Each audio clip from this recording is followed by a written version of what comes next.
he asked me if I ever heard of Project Solar Warden, and I said no, sir. And he said, "Have you ever heard of the United States Navy space program?" And I said no, but I think I can figure that one out. And he said, "You see, we have this program. It's called the 20-year and back. We'll put you in the program. You'll do 20 years. We'll send you back in time 20 years after you're done. Age regress you 20 years. Wipe your memory, and you'll wake up in bed like nothing happened." And I told him I could believe in time travel and everything like that, and memory wipe, but it's something about age regression I found hard to believe. And he said, after what you saw, you find that hard to believe. And I said, touche, sir, yes. And he said, well, it's true. He wasn't really interested in trying to convince me any further.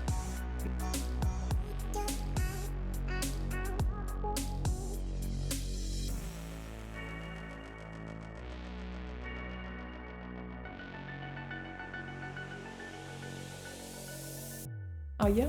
Before you do start, there was that part about the certain words we can't say. All right. Yeah. Adrenochrome. Yeah. Okay. You- And if Code I do word. say it, you can bleep it, can't you? Or Oh, what do you should I want to call do it? it like that? We just bleep it out? Yeah. I can Yeah, do I've had that. people bleep, like, just, or put a syringe or put a, I don't know, an A over my mouth or something. I've had people do stuff like that. Oh, nice. That's a good We can call it Chrome. I remember the Satanists in the bar, they called it Chrome. That's what they Yeah. nicknamed it. We'll do that. Oh, is That's that right? cool. Just say Chrome. Fuck it. I mean, Yeah, Chrome. Yeah. Sweet. All yeah. right. Yeah, I mean, I got to the base. Well, a first class petty officer picked me up from the bus station. We went to McDonald's, and this was in St. Maugen, England. And I was in Iraq. I was in battalion before this. So I already had almost 5 years. I had like over 4 years. And yeah, he said that this is a weird base, and that was like kind of like my introduction. I said how? He said, I don't know. It's just a really weird base. And so probably like the first week I was there, like probably not even more than a day or two. One of the guys came in. He said, "Hey, James, you have to escort some civilian workers, into the underground base." And I didn't work in the underground base. I worked in the garage, like on the other side of the base. So I thought that's strange because I only had a secret clearance. I didn't even have a top secret clearance, so I didn't even know why I could go in there. And so it was in the quarterdeck. You went to the quarterdeck, which is like the lobby of the base. It's kind of like where you check into a new command. When you're going on vacation, you check out and check back in there. And there was a sliding glass door that went into from you walk into the quarterdeck, went to the right. There's a sliding glass door that went to the underground base. And when I got there, there were Siemens from the corporation, Siemens, civilian workers. So they were already there waiting for me. And as soon as that sliding In the glass actual door company? yeah, from the we see, corporation, Siemens? Yeah, yeah, Oh, they had wow. like Siemens like shirts on and everything like that. No, no kidding. Yeah. And the first guy, there was something that looked similar to a metal detector, like you'd walk through at an airport or something like that, where it was like rectangular sides, a top, and a little hump on the ground you had to step over that had like the yellow and black caution tape that you see like in the military and stuff a lot. And the first guy said, I'm not walking through that bloody thing. So I thought, well, I don't want to walk through it either. So I went to walk around it as well. And there was a guard behind a stainless steel table that had like a green beret and a rifle over his shoulder. And he was English. And he said, no, you walk through. So I thought, well, it's just a metal detector. So I walked through it. And they fixed the pump. And that was the end of that day. And so I had 0 to 4 a.m. watch. So like midnight to 4, they call it balls to 4 in the military. And when I got there, Michael Aquino was there. And I recognized him right away because I saw him on Oprah when I was a kid. And he's got like the turned up eyebrows. He was part of like, Yeah. I looked that yeah, guy yeah, up after one of your interviews, man. You said it looked like a devil horn, and you weren't kidding. yeah. Yeah. Put that picture up as on this. Edit that in because it's like Yeah, it's I'll do great. that. Yeah. And that Sorry, I older didn't mean to picture, cut that's you. about how he looked when I saw him. He was pretty gray, and he was in his uniform, his army uniform. He's a colonel, lieutenant colonel, but you know, you just call lieutenant colonels colonels. And yeah, he was looking at papers. He was standing up and he was looking at papers on the quarterdeck, on the desk of the quarterdeck. And, you know, the watch was sitting behind the quarterdeck, and he was like standing in the front. And he was looking through papers through a file. And I think later, I think they were probably my paper, my whatever they found out on me, my background. And I think he wanted to just like size me up, see me in person. And he said, "How you doing?" And I said, "Good, sir." He said, "How do you like England?" And I said, "It's all right." And you know, he kind of gave me the creeps, and I just walked away, and that was the end of that. And you know, I was on Rover watch, so I walked around the base, did like a round around the base, and and then I had another balls to four watch on a Friday, which doesn't happen a lot. It only happens if you're like late to watch. They'll do it because it's the worst time to get it, like on Friday or Saturday, because it's midnight on a weekend. And so I got another one on a Friday, and there was a first class petty officer of the watch, and he was sitting behind the desk of the quarterdeck, and he pointed at the computer monitor and he said, "What do you think about that?" And I said, I looked at it and it looked like a picture, like a black and white picture of like your stereotypical gray. It was kind of like looking up at something on this, you know, like the camera was up on the ceiling and it had a desk behind it and things like that. And he said, "What do you think about that?" I said, "Did you get that off the internet?" Because I thought it was something he found on the internet. And he said, "Look," and then next to that sliding glass door, there was like this big window that stopped, I don't know, like 6 inches from the ceiling and 6 inches from the floor. It was very big. And there was a room behind it. It had a table and chairs and everything. And it was just like this little gray, I guess you would say, like standing behind this glass. And I think they did it that way. So they wanted to kind of judge your reaction. And it had big black eyes. It was light brown and it was kind of a hue of pink to it, and had like a fold of skin from its tear ducts to its cheekbones. And then he said, "Do you mind if it comes in here?" I said, "Does it mind if I stare at it?" Because I didn't know if it was like an animal. If I stared at it too long, would it attack me or something like a dog? I didn't know what to think. And he said it doesn't mind. And I remember it said in my head, "I don't mind." I heard that in my head. And it walked out of a door, like out of that small room, and then it came through those sliding glass doors. And that same guard was behind him. And it had like a silver pistol in its hand. And it had real long fingers. Like it looked like it could pick something up off the ground. It were really long. The palms were long. The fingers were long. It looked like it could pick something off the ground without bending its knees or back. They're like really, and it kind of had to walk in C shapes, its hands, to kind of keep them from dragging on the ground. And it had like this silver pistol in one of its hands. And Was it anything like that movie, Paul? Did it look like that? no, man, it was just, A little it was different? really surreal. It was like, well, I mean, it was kind of like Paul. It didn't have any pupils. It didn't blink. I don't remember it breathing. Like I don't remember like it had no nipples, no navel, no genitals. Like I don't remember it like really breathing. It was very Okay. machine-like the way it moved. It moved very. It was like scary. You know, it walked very fast and abrupt, stopped abrupt, it took off abrupt. It was just, it looked almost like a machine. And No kidding. yeah. And I just got back from Iraq, so I said gun. You know, I thought the silver pistol. I thought whatever this was a pistol. And it kept coming at me, and I stood up and I pointed at it and I said, "Gun, gun, gun." You know, as I yelled out, "Gun!" And then they say it's not a gun. And the guard, he had his rifle on the at the ready, they call it in the military, which means it wasn't on his shoulder anymore. He had it in his hand. He wasn't pointing it at me. And then I kind of realized, well, you know, it's not for it, it's for me. So I just sat down, and it turned out it was like I was thinking like, well, is it going to take like is it a syringe or something? You know, is it going to inject me with something or take a sample? I was just thinking like all these things. I don't know what to think. And there was this Star like Trek nightmare. yeah, it was, I thought it was one of those Star Trek like guns or whatever. I was trying to like reason this in my head to figure out what was happening. And there was like a Dell computer on the ground, just like this old Dell computer that the military has. And it took it apart. It was a drill, and it looked like silver, like polished metal. And it just took it up. It was able to like didn't have to guide the bit in. It just did it like a machine. It hit it every time, like every screw on the head every time, and it was catching the other screws in the other hand as it was doing it. Went to the back, did it. Went to the other side, did it. Slid the top off.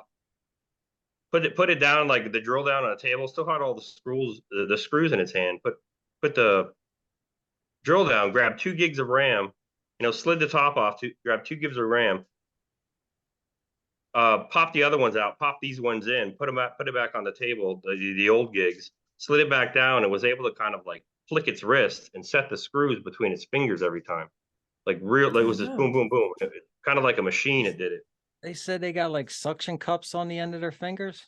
Is that right? No, I don't remember that, but it had like big, thick knuckles. I remember that. Like it had like I think it had just as many fingers as it kind of looked like E.T. Remember the old movie E.T. Had like hands like that. Yeah. Had like the E.T. hands, real Had long. 5 fingers though. Yeah, I'm pretty sure it had 5 fingers. And I remember, I looked at its toes and everything, but it stopped everything. It put everything together, and it turned around and it looked at me, and it just kind of like stood there. And I went like that, and it turned its head, and I did the other way, and it turned its head, and I looked at its hands, and it moved its hands around for me. And it had no wrinkles, no folds, no anything. I remember I looked at its armpit to see if it had like a skin wrinkle in it. It looked almost like plastic. It was really bizarre looking. And I don't remember a scent. I remember in my head though, I said, "Can I touch you?" And there was no response from it. And I leaned over to touch it, and the first class petty officer said, "Don't touch it." And I just got kind of bored with it. I was looking at it for a minute, and it turned It was around and wearing walked no away. clothes or nothing. No clothes, clothes? no anything. Yeah, Really? it didn't There's have no fingernails. I don't. nothing. Yeah, it didn't have toenails. I don't believe. It just kind of had like weird toes, like with no nails, no fingernails. Yeah, and it went back in to the underground base, and the guard followed him. And he said, "What do you think about that?" And I said, you know, pretty weird." And he said, "Do you think you could work around something like that?" And I think that's what they were trying to assess to see if I'd run away or attack it or what I would do from seeing something like this. And he said, he was looking at the computer and he said, "You're smart." And I said, "Really?" And he goes, "Yeah, like really smart." And I said, "How smart? Like 140, 150 IQ?" And he said, more like 190, 195. And he showed me like these color coded lines on the monitor. And he said, "See, you're the second smartest guy on base." And they kind of went up and down a little bit. And then there was me right underneath it. And then there was like a gap and someone else. And then there was a bigger gap. And there was like everybody else at the bottom. And he asked me if I was homeschooled. I remember he said that. I said no. And he said, "I guess he Really? just slipped through the cracks," is what he said. Because it almost seemed like he was surprised I wasn't like picked up for these programs earlier. Yeah, because a lot of people and Tony Rodriguez, he was taken how old was I think he was 10. Penny said, yeah. Yeah, and Penny also, I think she was taken when she was a child as well, right? And so, but I was like, this is a little different, right? You weren't taken when you were younger. So it's interesting, yeah. Yeah. But he And brought up the fact that you went to public school and slipped through a crack. So there's Yeah. obviously there's a trap there of some kind, right? There's something going on in public schools. yeah, I mean that's the only thing I could think of why he said that, why he brought that up. He asked me if I was homeschooled. Yeah. Well, it How makes about- sense from previous people I've spoken to. That's one thing I clued on to. Something about that and IQ. But yeah, anyway, go on. Yeah, and he has asked me if I had any hobbies, and I said I used to play classical guitar, and he said, "Oh, they'll really like that." And I said, "Well, who's they?" And he said, "Well, there's Germans up there," he said. And I said, "Up where?" He said, "Well, in the moon and beyond." I mean, you mean like space? And he said, "Yeah, it's kind of like that." Like he really didn't call it space. And yeah, he told me they came from like I said Germans from now, and he said some of them from now. He said, but most of them are from the 30s and 40s. And he said he was telling me like I go to the moon all the time. He's like, "Yeah, there's a portal in the underground base, and I go to the moon, 2 or 3 times a week." He was saying like it was no big deal. And he said, "But with your scores," he said, "you'll become an officer, so you'll have plenty of time to practice guitar." And you'll be on a ship. He said, you'll be up there, you'll be on a ship. And yeah, so it went like that. And then was saying things to me like, he told me he called it a scanner, the machine I walked through, and he said you smoke, because I smoked at the time, and he said, but you don't have any clots. That's because you drink, because I drank at the time. So he knew he knew that I smoked, and if I drank, and just basically knew everything about me, and my IQ, everything else. And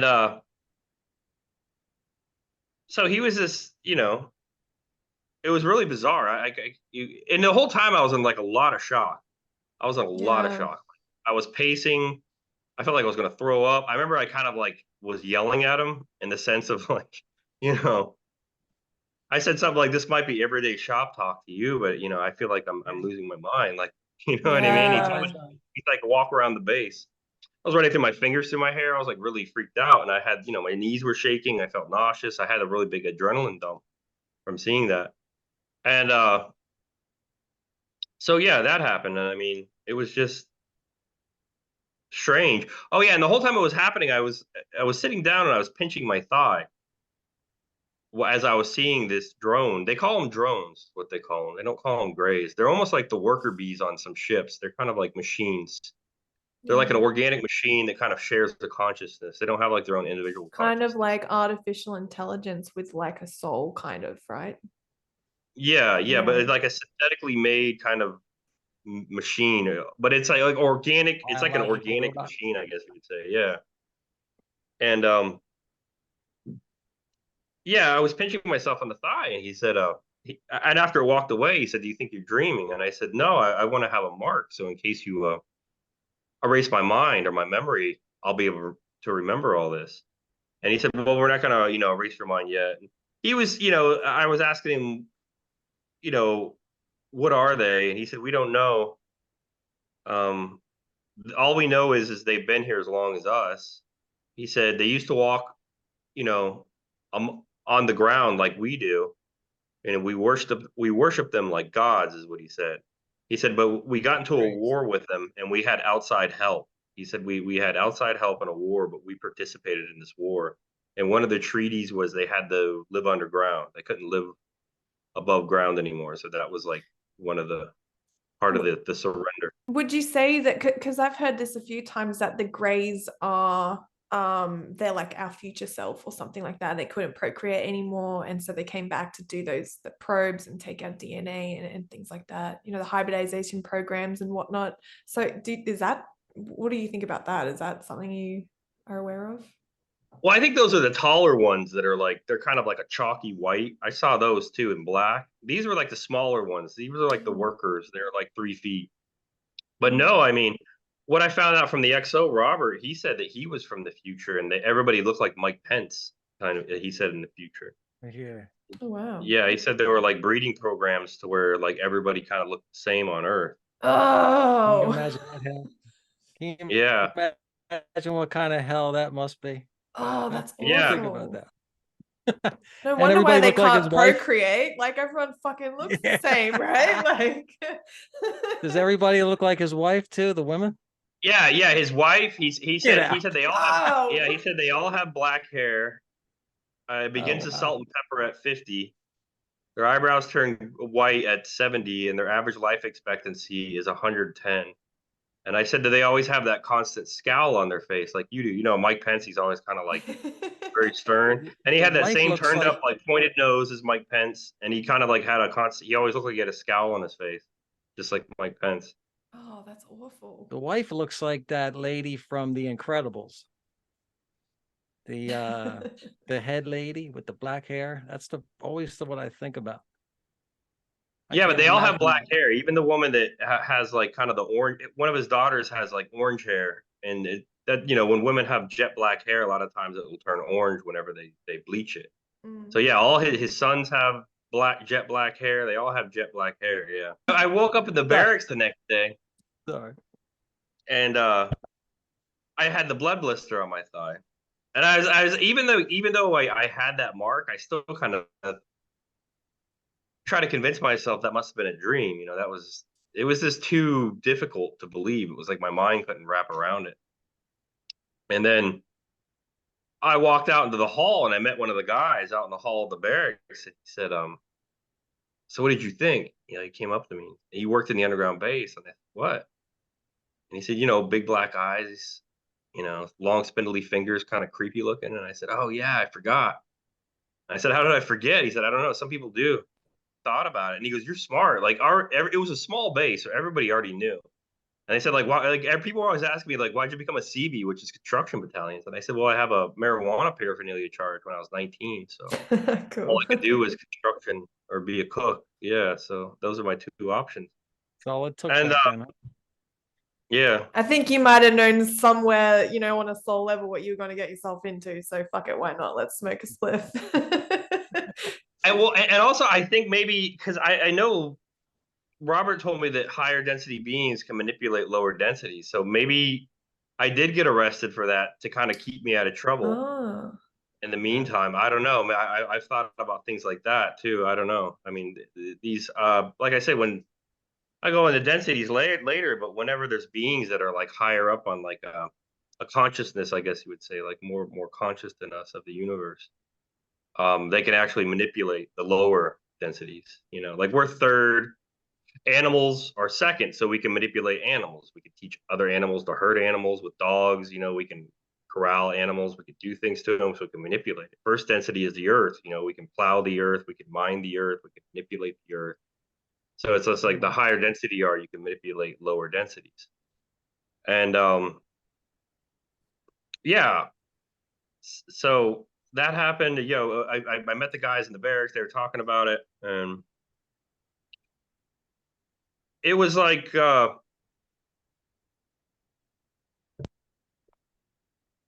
on Monday, Robert, the executive officer, he came to my workstation. I don't think I ever met the guy. I don't think I ever met him before. And one of the guys came up to me and said, you know, hey, the XO wants to see you. I said, really? And he said, yeah. And I said, has this ever happened before? And he said, no. He was kind of shocked too, because they might call you to their office if they want to talk to you, but they never really come to your workstation and talk. So, you know, he said, how you doing, Petty Officer James? And I was like, good, sir. And we went out and we started walking down the sidewalk. And once we got like a certain distance away from all the buildings, he said, so what did you think? Pretty amazing, huh? He was referring to what I saw. Yes. I said, it's strange. And he said, he asked me if I ever heard of Project Solar Warden. And I said, no, sir. And he said, have you ever heard of the United States Navy space program? And I said, no, but I think I could figure that one out. And he said, you see, we have this program. It's called the 20-year and back. We'll put you in the program. You'll do 20 years. We'll send you back in time 20 years after you're done. Age regress you 20 years, wipe your memory, and you'll wake up in bed like nothing happened.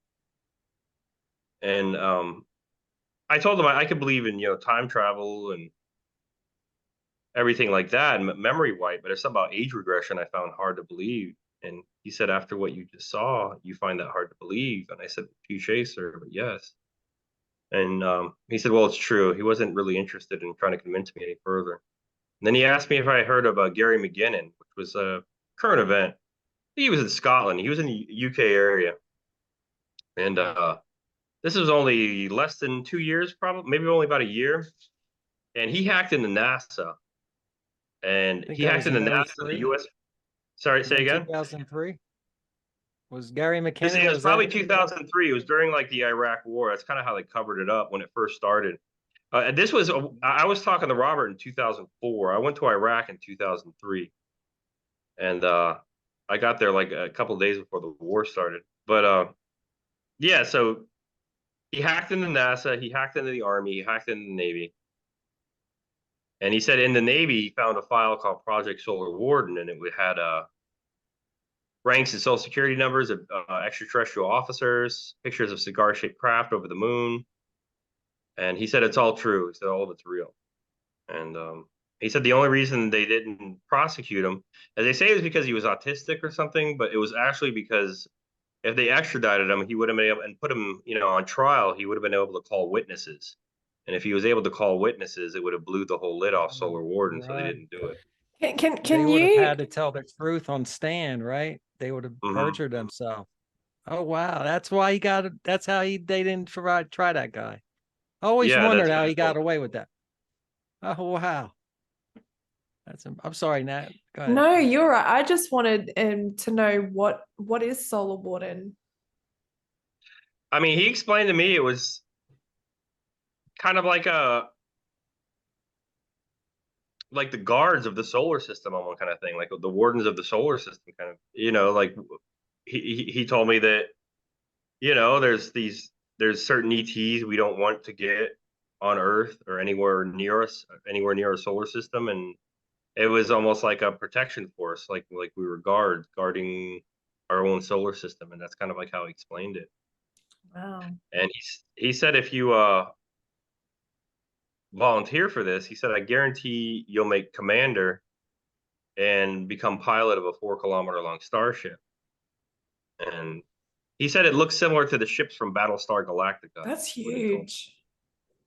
Yeah, So is four that kilometers. basically what Solar Warden is like Star Trek? Yeah, I mean it's Basically, kind of like Star Trek. Is the you go deeper into it. Galactic Federation. I mean, the I universe mean, is they're a lot policing the. more. The universe is a lot more. I don't know, almost fascist if you want to. It's a lot of corporations. Corporations run thing. ETs have their own corporations. It's kind of like there's like this corporate trade going on, and the trade's huge for ETs. And yeah, it's just that they're basically run by people with money and things like that. There's just different corporations. It's similar to, if you have enough natural resources, you could do something. It's very similar to Earth. It's very similar that way. And Hmm. So the human trade it, goes beyond just human beings. It goes into extraterrestrials trading each other and everything. oh yeah, well, I mean, not only that, but consciousness as well. Consciousness, we call them souls, but souls are kind of like silver of the universe. It's the most traded commodity because it's needed for things to interact with like artificial intelligence. To be able to interact properly with artificial intelligence, you need like a consciousness to interact with it because it's so expansive. It's kind of like the whole thing of God is all knowing, so our souls are kind of like part of God. So you need something that's kind of all knowing to be able to interact with something so complicated as artificial intelligence. So yeah, like so it goes into things like that. It's a lot more. It's a lot. I guess it's not like Star Trek. It's not like Star Wars, and it's like beyond Lord of the Rings kind of thing when you actually get into like ETs and how highly spiritual it is, and how they use more spiritualism than anybody would realize, more so than technology. It's a lot more. I don't know. The things our ancestors thought were like, gods and demons and things like that, I think are probably more like ETs, angels and demons and things like that. You know what I mean? I think that's probably what they were. And yeah, so he told me all about this stuff, and I was thinking about it, the executive officer, and I remember I said, 20 years is a long time. Well, will I be able to have children? And he said, well, with your scores, you'll be expected to have children. And I said, well, what happened to my children when I come back? He said, they'll be taken care of. And I said, well, I ever be able to see them again? And he said, no. And I said, well, that sounds sad. And he said, trust me. He said, listen to me, Mr. James. And he started calling me Mr., which only officers call each other Mr. in the military. And he said, listen to me, Mr. James. I guarantee you won't remember anything. And I thought about it. And I figured if I'm going to do something, I'll do this for something. I mean, if I'm going to do this, I'll do it for a reason, I guess is what I thought. And I said, that machine I walked through, that scanner, I said, it could tell if I had clots, and he said, yes. And I said, well, my dad died of a heart attack where it was like a widowmaker where I guess he had a clot in his heart and it broke off and he died. And I said, if we had technology like that, that could have saved his life. And he went on about, population control. We can't, do things like that. So I said, well, there has to be like a side, a faction or something that wants to do this, that wants to bring this out to the public. And he said, you mean like a traitor? And I said, well, no, sir. I said, there has to be a side. And he said, well, there is. And I said, well, if you can get me on that side, I'll do it. And I shook his hand, saluted him, and he began to walk away. And he turned around and he looked at me and he said, one more thing, Mr. James, you're going to be escorted by a reptile and he's big. And I really didn't even know what he was talking about because I really didn't have any kind of frame of reference of what he was talking about. And I just kind of blew it off. And I remember the guys in the barracks would say things sometimes. They would say, like,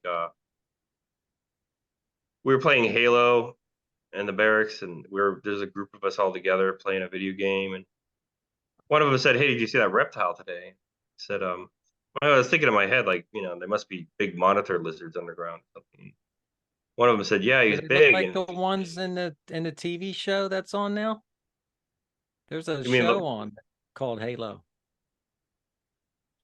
oh, no. I don't, no, they didn't look like, you mean like the bad guys in Halo? I just remember, I never watched the TV show, but I just played the video game. No? No, Oh, okay. no. Because Yeah. there's a movie that's on Showtime called Halo, like a series, and they got him in there, but they didn't look Yeah. like the one I saw. Like I've seen one in my thing, but they look weird. I didn't know if they look like the Halo one. Sorry, man, I didn't mean to interrupt you. No, we were just playing it. Yeah, it was only, I don't know. I think Halo 2 was coming out in like a year to 6 months, so it had been out for a while. But yeah, he said, yeah, he's big and he talked funny too. And then I was like, what? Like I said, what? Because I was thinking of like a monitor lizard or something. And they said, oh, right, you're new here. Yeah, there's reptiles that live underground, and they talk. And I said, they walk around on all fours and they talk to you. And he said, no, they walk upright like us. They have hands and feet and fingers. And I kind of just thought they were messing with me because I was the new guy. So I just kind of blew it off like it was a big deal. And then there was another time we were playing Halo again. And I guess word got around that I joined the program. And I found out later from the XO that they had the people kind of like acclimatizing to me, I mean, the guys that worked in the barracks, like kind of telling me things here and there to get me ready for whatever I was gonna see. And he said, there's this guy who was sitting down, and he said, yeah, I've been to the moon, man, and there were these mines, and they put shock collars on us, and they put us in these groups of people. And if somebody in the group didn't work hard enough, they would shock all of us. They had mass punishment. And he said, your only motivation to work was sex. So they had these brothels. And he's like, yeah, I got to sleep with all these women. And he thought it was wonderful. And I Some said, people don't expect much, huh? yeah, exactly. Yeah.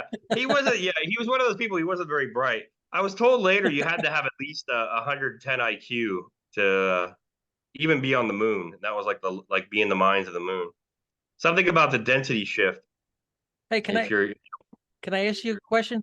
On those Mhm. in those mine brothels, I was told that they take the DNA or something of famous people up there and clone them, and they also have them in the brothels. Is that right?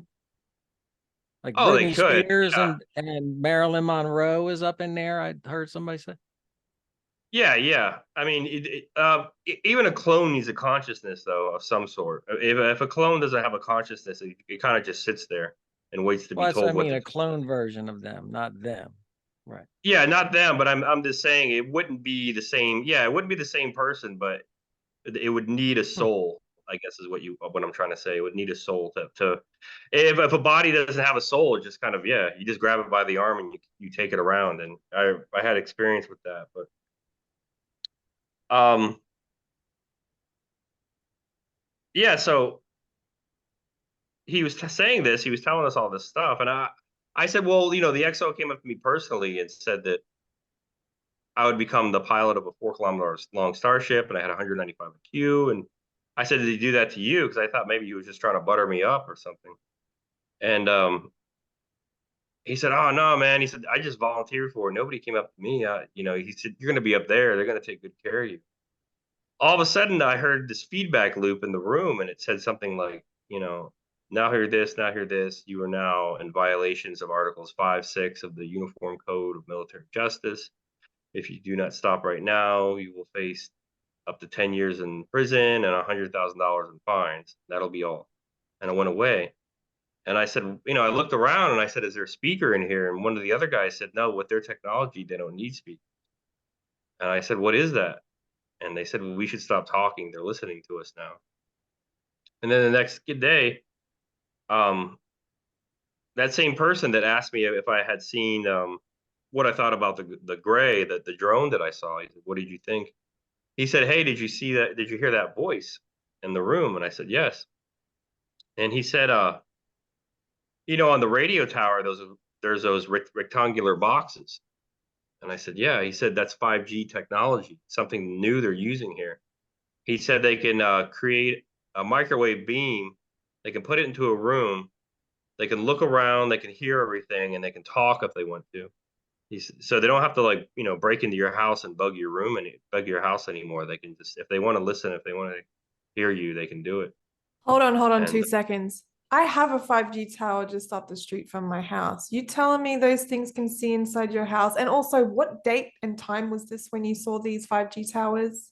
Sorry. this was 2004.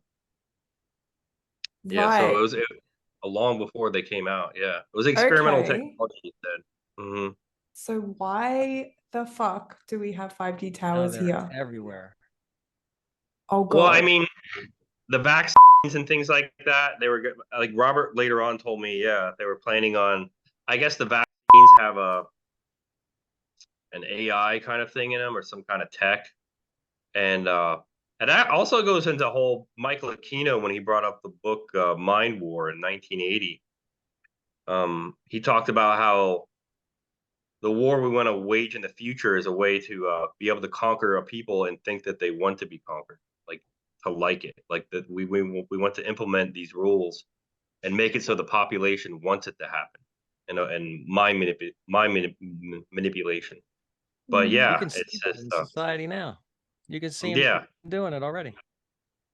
There's a prison culture out there in society, you know? yeah, and a lot of people want it. A lot of people, they want this. People want security and safety. Right. Yeah. They don't want to Yeah. take a risk.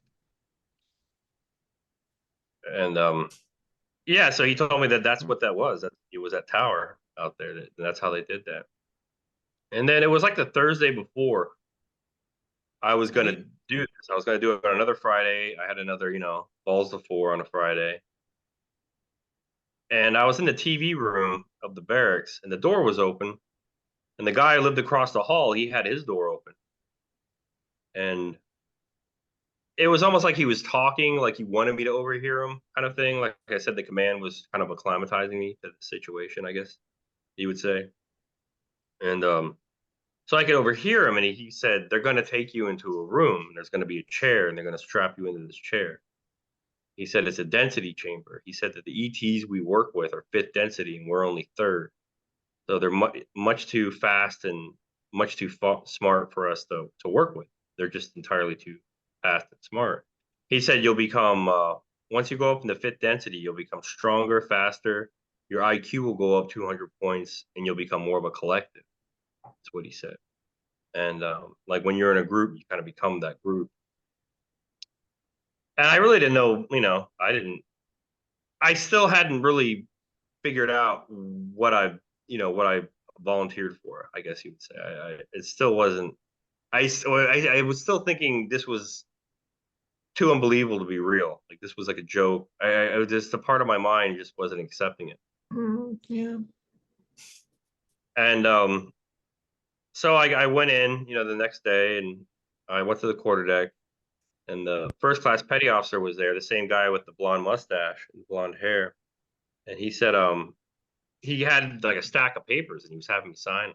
He was flipping it for me, and it already had the X's by initial here, sign here. He was doing that thing. It was almost like a mortgage for a house. And I was reading it, and it was very strange. The language, it was just things like, the consciousness of the first party now belongs to the second party, and things like that. And it was almost like I was kind of like signing, Oh, but it felt like, yeah, it was saying jeez. things like that. And he said, "We'll be here all night if you read this." Like I was trying to read it. He's like, "We'll be here all night if you read." I got cold feet, and He Yeah. said, "You're already back there, so just sign the damn thing." And he was saying that I Says had already come back from the 20 years back, and I was being age regressed. Like I was already back in the underground base being age regressed. And I kind of realized I was in the time loop at that moment. Oh, And what? yeah, I was already back. Yeah, even though I hadn't even left yet. Do you think you actually were back, or was that just one of the manipulations to just like sign the damn thing? Like, don't look at it, don't wiped his read it, mind. you know? Well, well, the age regression process takes a long time. It takes like maybe a couple of weeks, as far as like what I was told. Yeah, it takes a long Oof. time to age regress someone. And it's not. And I was told it wasn't. Some people say it's a med bed, but Robert told me it's a completely different process. He said it was a part of the base he had no access to, and it was like he had access to med beds and healing tanks, but he didn't have access to med bed. He didn't have that clearance or to the age regression. Age regression. Yeah, yeah. Now, like a med bed, you could go into a med bed every day if you want, and it'll do things like it'll tone you up, take Oh, the fat nice. off your body. Yeah, it'll strengthen, it'll make you stronger. It'll take away some of the wrinkles. And I remember he even said it won't take away gray hair. He said only age regression does that, but it'll take away some of the wrinkles. How old are you? How old are you? 46, 46. When did you go into the 20 and back? What age were you? 25. Oh. Are you still in it? Well, I did like he said to me, I remember I did a 2 year extension because I wound up going into like the Mines of the Moon, the Dark Fleet, things like that. And they weren't expecting that. So they gave me an extra 2 years. But then they sent me back a year early. So I don't know why. Maybe they thought I was going to run or something. I'm not really sure. But they sent me. So I did an extra year pretty much. So I think, I don't know. Hopefully, maybe I'll come back sometime. I think I volunteered for this in April, maybe. So Oh, maybe wow. So April it's of this coming up year. soon. Yeah. Oh, wow. Yeah. Do you get Yeah. memories? Like, sorry to fast forward, but do you get memories still like each day that you're still kind of in it in a sense? Not really now because I think kind of where I am right now is just I'm at like a peaceful state, I guess, if I'm still up there. Yeah. And the memories, just like memories now, it's you don't remember like the more mundane things. You remember the more important things or something that stood out. You know what I mean? That's what you make memories of. You don't really make Yeah. memories of every day. And it's kind of like the same way with way the memory recall works. You don't make new memories every day. It's only every couple weeks. Kind of Sometimes like every some remembering months. what you did last week with your friends, like a moment in time where you remember you went and did something fun or something, like you remember all of that scenario and then it's like that kind of. Yeah, but you How can't about remember your yesterday. Yeah, yeah, yeah. I don't know what I had for dinner though. how Yeah. about how about your children and stuff like that? Does things happen to them that like when they have a special moment you feel it or something? Oh, No, I don't remember that, but I mean, moments of my children, especially like the first and things like that, first son, first daughter. I remember I have vivid memories of that. So it's things like that that kind of stand out more than anything else. wait, didn't you If have we ever, like hundreds of daughters or something like that? And like, or is that a yeah, whole Robert told me different that. thing? Yeah, yeah. Yeah, he That'd be a told me lot of that. Yeah. memories. And yeah, that's Busy one of the man. reasons. That's one of the reasons why I remember. I guess I just didn't blow this off as something that I imagined or you know this was just some dream I had was probably because of that, because of him telling me all these things before I left the Navy. Um, so yeah, I joined the program, or oh yeah, I signed all the papers. I was sitting down. The first class got on the phone. He said, "All right, send them in." And I waited, 5-10 minutes, and he said, "All right, go with him." And behind that same piece of glass, there was this really big reptile. He's probably like 9.5 feet tall, and he was wearing like a blue suit, like a skin tight suit. He was brown. He had a flat face, like golden alligator eyes. His mouth kind of like went straight across and then went straight up. And he's very like dark brown, scaly, and I remember I said, Jesus Christ, and I stood up and I said, he's not going to eat me, is he? And he said, he's much stronger and faster than you. If he wanted to eat you, he would have done it by now. And when I said that, it sighed, like it could hear what I was saying. And it was almost like it was kind of like, oh, like not another one of these guys. Like I saw it do like a 3-second inhale and a 3-second exhale. He's heard that joke before. Oh yeah, like he's seen people freak out before from seeing him for the first time. And I mean, it was completely different from the other thing I saw. The other thing I could have kicked it across the room. It was 3 feet tall. This thing was probably around 9.5 feet tall. So it was very big. Muscles were big. Shoulder muscles were very big. He's very big. And he said, go with him, and then I think eventually like walked out after I saw it. Walked out and walked up through these sliding glass doors. So it was just like standing there in front of me, like I'm seeing like, someone standing right in front of me in the quarterdeck. And there's another guard behind him. He was like a skinny kid, a different guy. So I got up and I started, I was almost at a point where like, man, if I try to run, this thing's gonna get me no matter what. It was just that big. So I was like, I was just like, well, I guess I gotta go. And I stood up and I started walking with him. Yeah. And there were like lines on the underground base on the floor, painted lines, and it was like white, blue, and red stripes. And like white was secret, blue was top secret, and then red was like above top secret. And there were certain hallways that were only red, and no lights were there. So I thought, maybe if you when I first went through it with the guys from Siemens, I thought if you walked down one of those hallways with no lights, that was only a red stripe, there'd be an automatic light that would turn on or something. And it went down one of those hallways and there was no automatic light. So I thought like, well, I guess they could see in the dark, and I stayed really close to him so I wouldn't lose him. And yeah, the guard kept on hitting me in the back, kept on butt stroking me. And I didn't realize the situation I was in. I was in like kind of like a slavery situation, and I hadn't even realized it yet. I just thought he was like an English guy, an Englishman. But he was an off-world German. And I found out from Robert later. Calling you Mister? You said earlier they were calling you Mister. Really? Yeah. He was an off-world German, I found out. And that's what the military calls them. And we had a first-class petty officer. He was an off-world German. A senior chief with a mustache, glasses. He was an off-world German. The S3, which is like fourth in command. He was a lieutenant. He was an off-world German. The master chief of the base, who was like third in command. He was an off-world German. And the doctor, who was a lieutenant. He was an off-world German. So the whole Project Paperclip thing goes like a lot deeper than I think anybody realizes, to the point where there's, people posing as military personnel that are actually from another world and are Germans. But yeah. So I was following this reptile, and the guy kept on butt stroking me, and I said, please stop hitting me. And he kept doing it. So I turned around and I grabbed his weapon and I put my foot behind his legs and I threw him on the ground and knocked the wind out of him. And I heard the reptile say, "Leave us," like in a really deep voice. And he got up and he kind of looked at me and looked at his weapon, and I just held it out. And he took the weapon and walked away. And when I turned around, the reptile was right in my face, like, well, right here. It's, his stomach was in my face pretty much.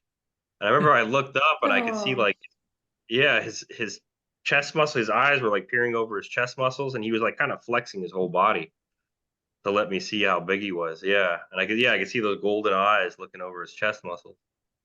And and they were squinting. Yeah. And reptiles, they're kind of the same as like, you think of a reptile, they don't have muscles in their face. So they don't, furrow their brows or bare their teeth when they get mad at you. Their eyes just kind of squint. Their eyes get small. Did he smell any kind of way? Like, was it musty or anything? There could have been, but I mean, it was more of like just it was more, I was more concentrating on looking around the underground base. I hadn't been that deep into it before. I was kind of like not even that scared anymore. I was kind of just, it's amazing how quickly the human mind can kind of accept something so quickly, you know, because he was upset with me. And I said, I'm sorry what I said before. You're much more civilized than him. His eyes opened up normally, and then he just turned around and he said, follow me. And so I followed him, and eventually we got up like a, you know, kind of like a 3-step kind of catwalk. You know, we went up 3 steps, and there was like this hole, like a doorway in the wall, and it was like a rounded door, you know, and it was one of those watertight doors you see on ships and submarines and stuff. It had the wheel on it and everything like that. And we walked up these 3 steps and went into this room, and he said, you know, get in. And there was a chair, and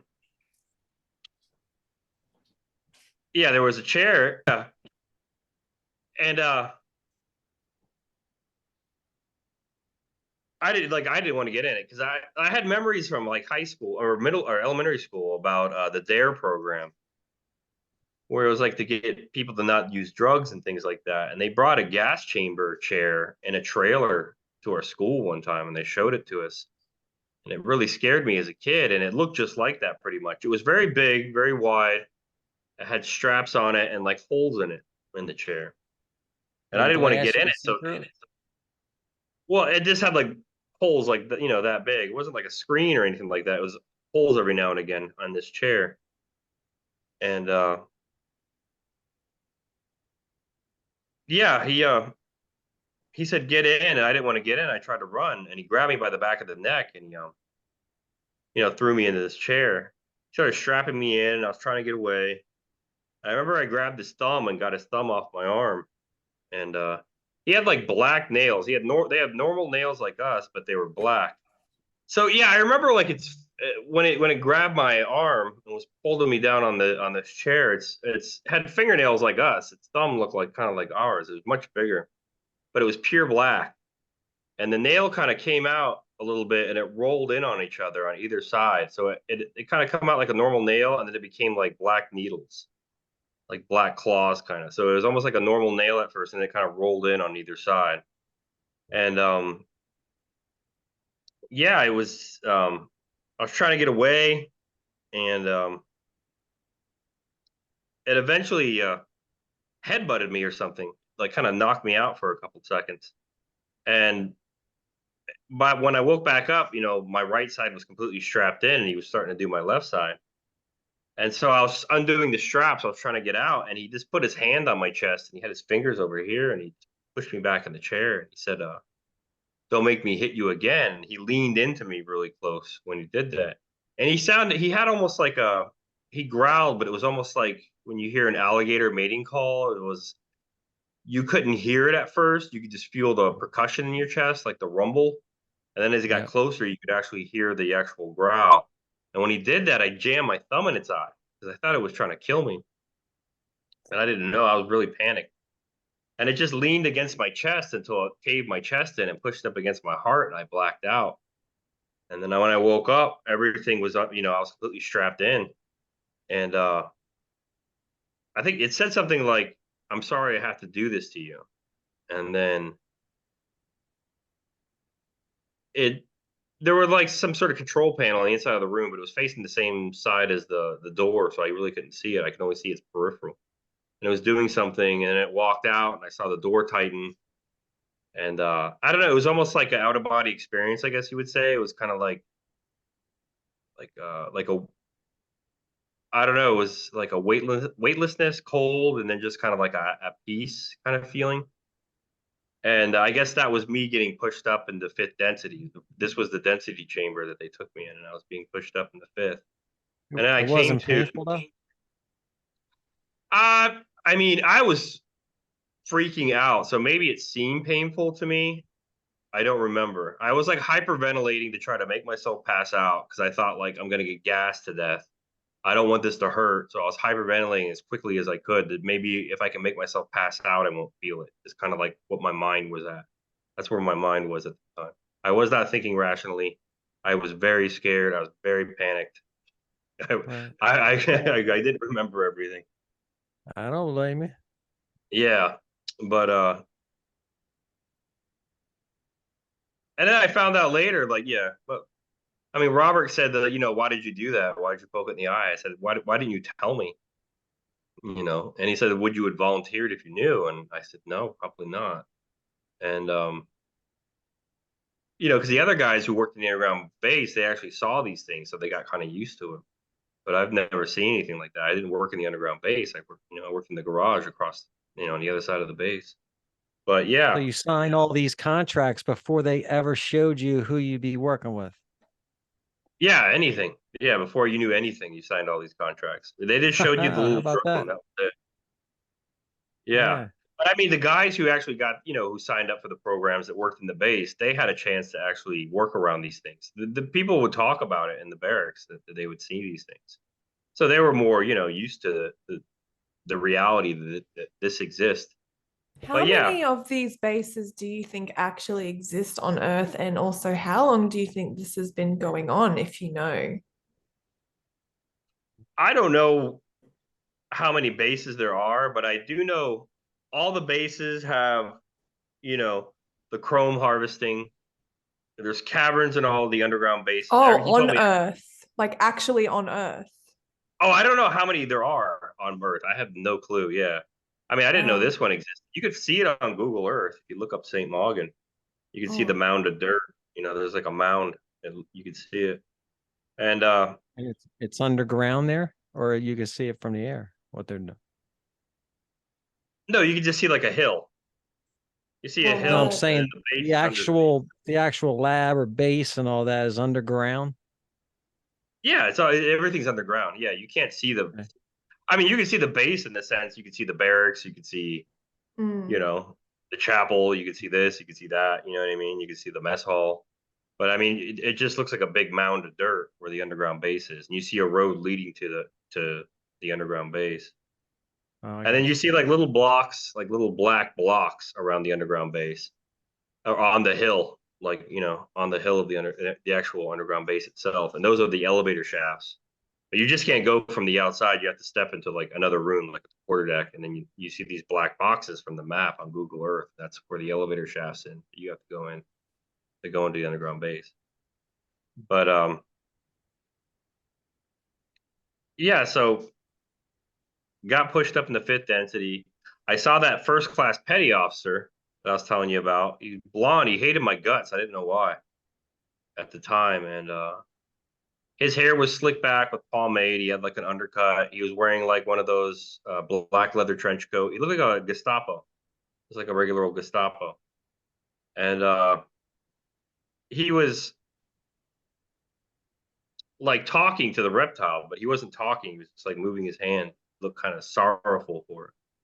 And the reptile's back was towards me, and I saw it doing the same thing. It was kind of talking back to it without saying anything. And I slid down the chair. I remember one of the footrests hit me in the back, and it hurt. I fell to my hands and knees. I kind of like got back up, and I was swaying back and forth. And I said something like, "Can I go to bed now?" Because it really wiped me out, really drained me. And I fell to my hands and knees, and I remember his boots came into my vision, and he said, "I should have you executed for what you did to my man. Do you hear me?" And the reptile said, "It doesn't matter. He doesn't remember." And I passed out.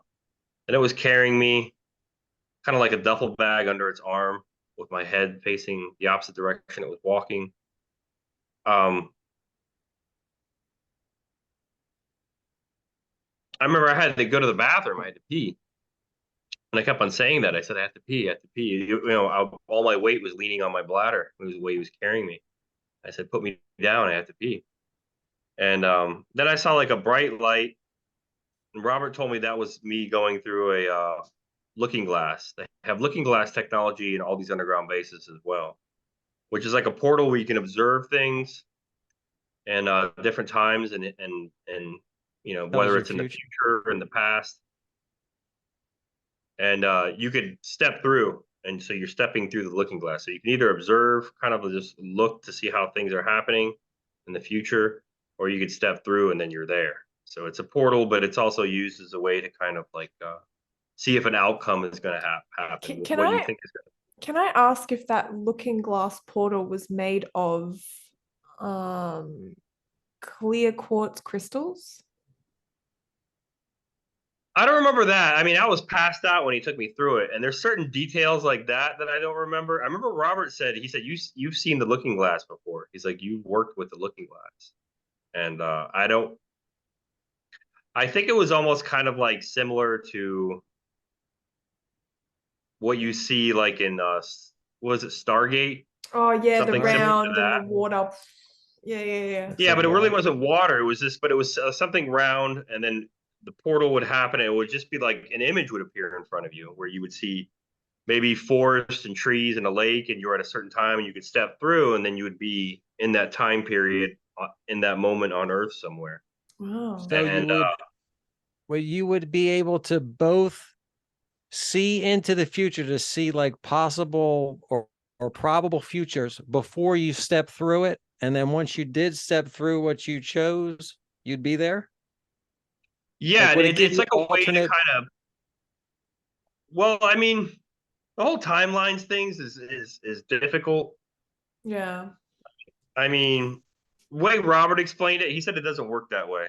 I mean, I know people believe in timelines, but he's like, no, it doesn't work that way.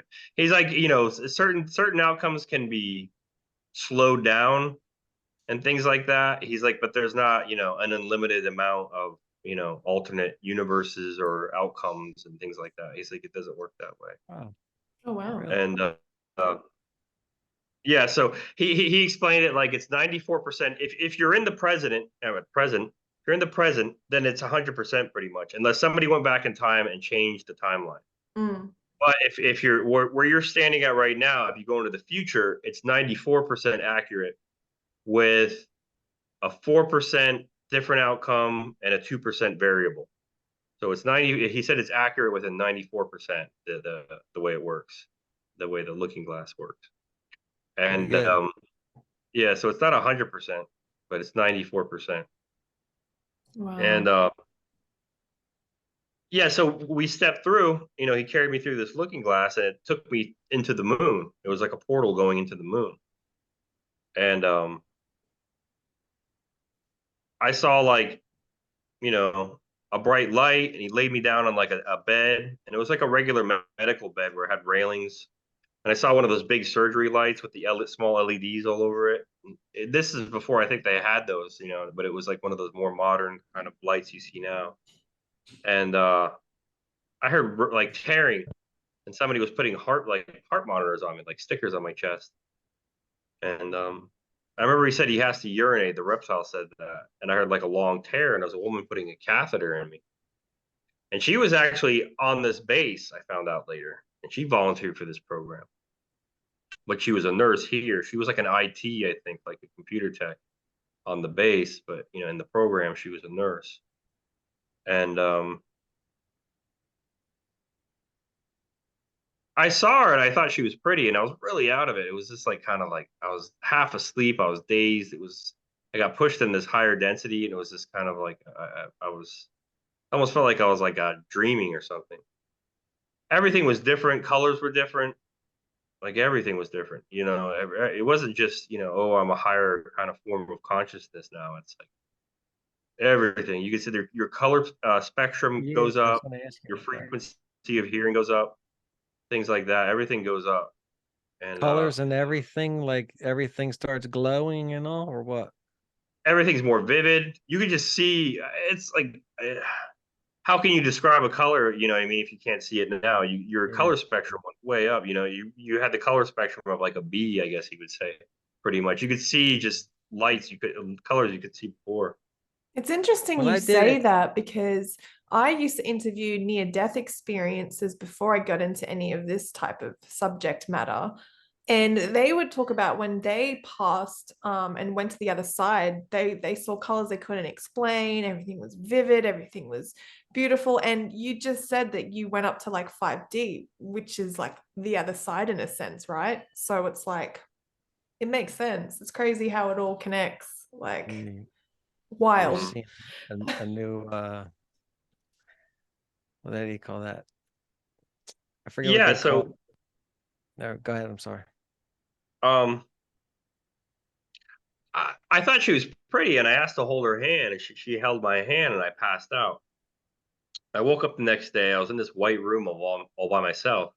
Then all of a sudden, she walks in, and she had a smart glass pad, which are like those rectangular clear pads. It's what the smartphone's based off of.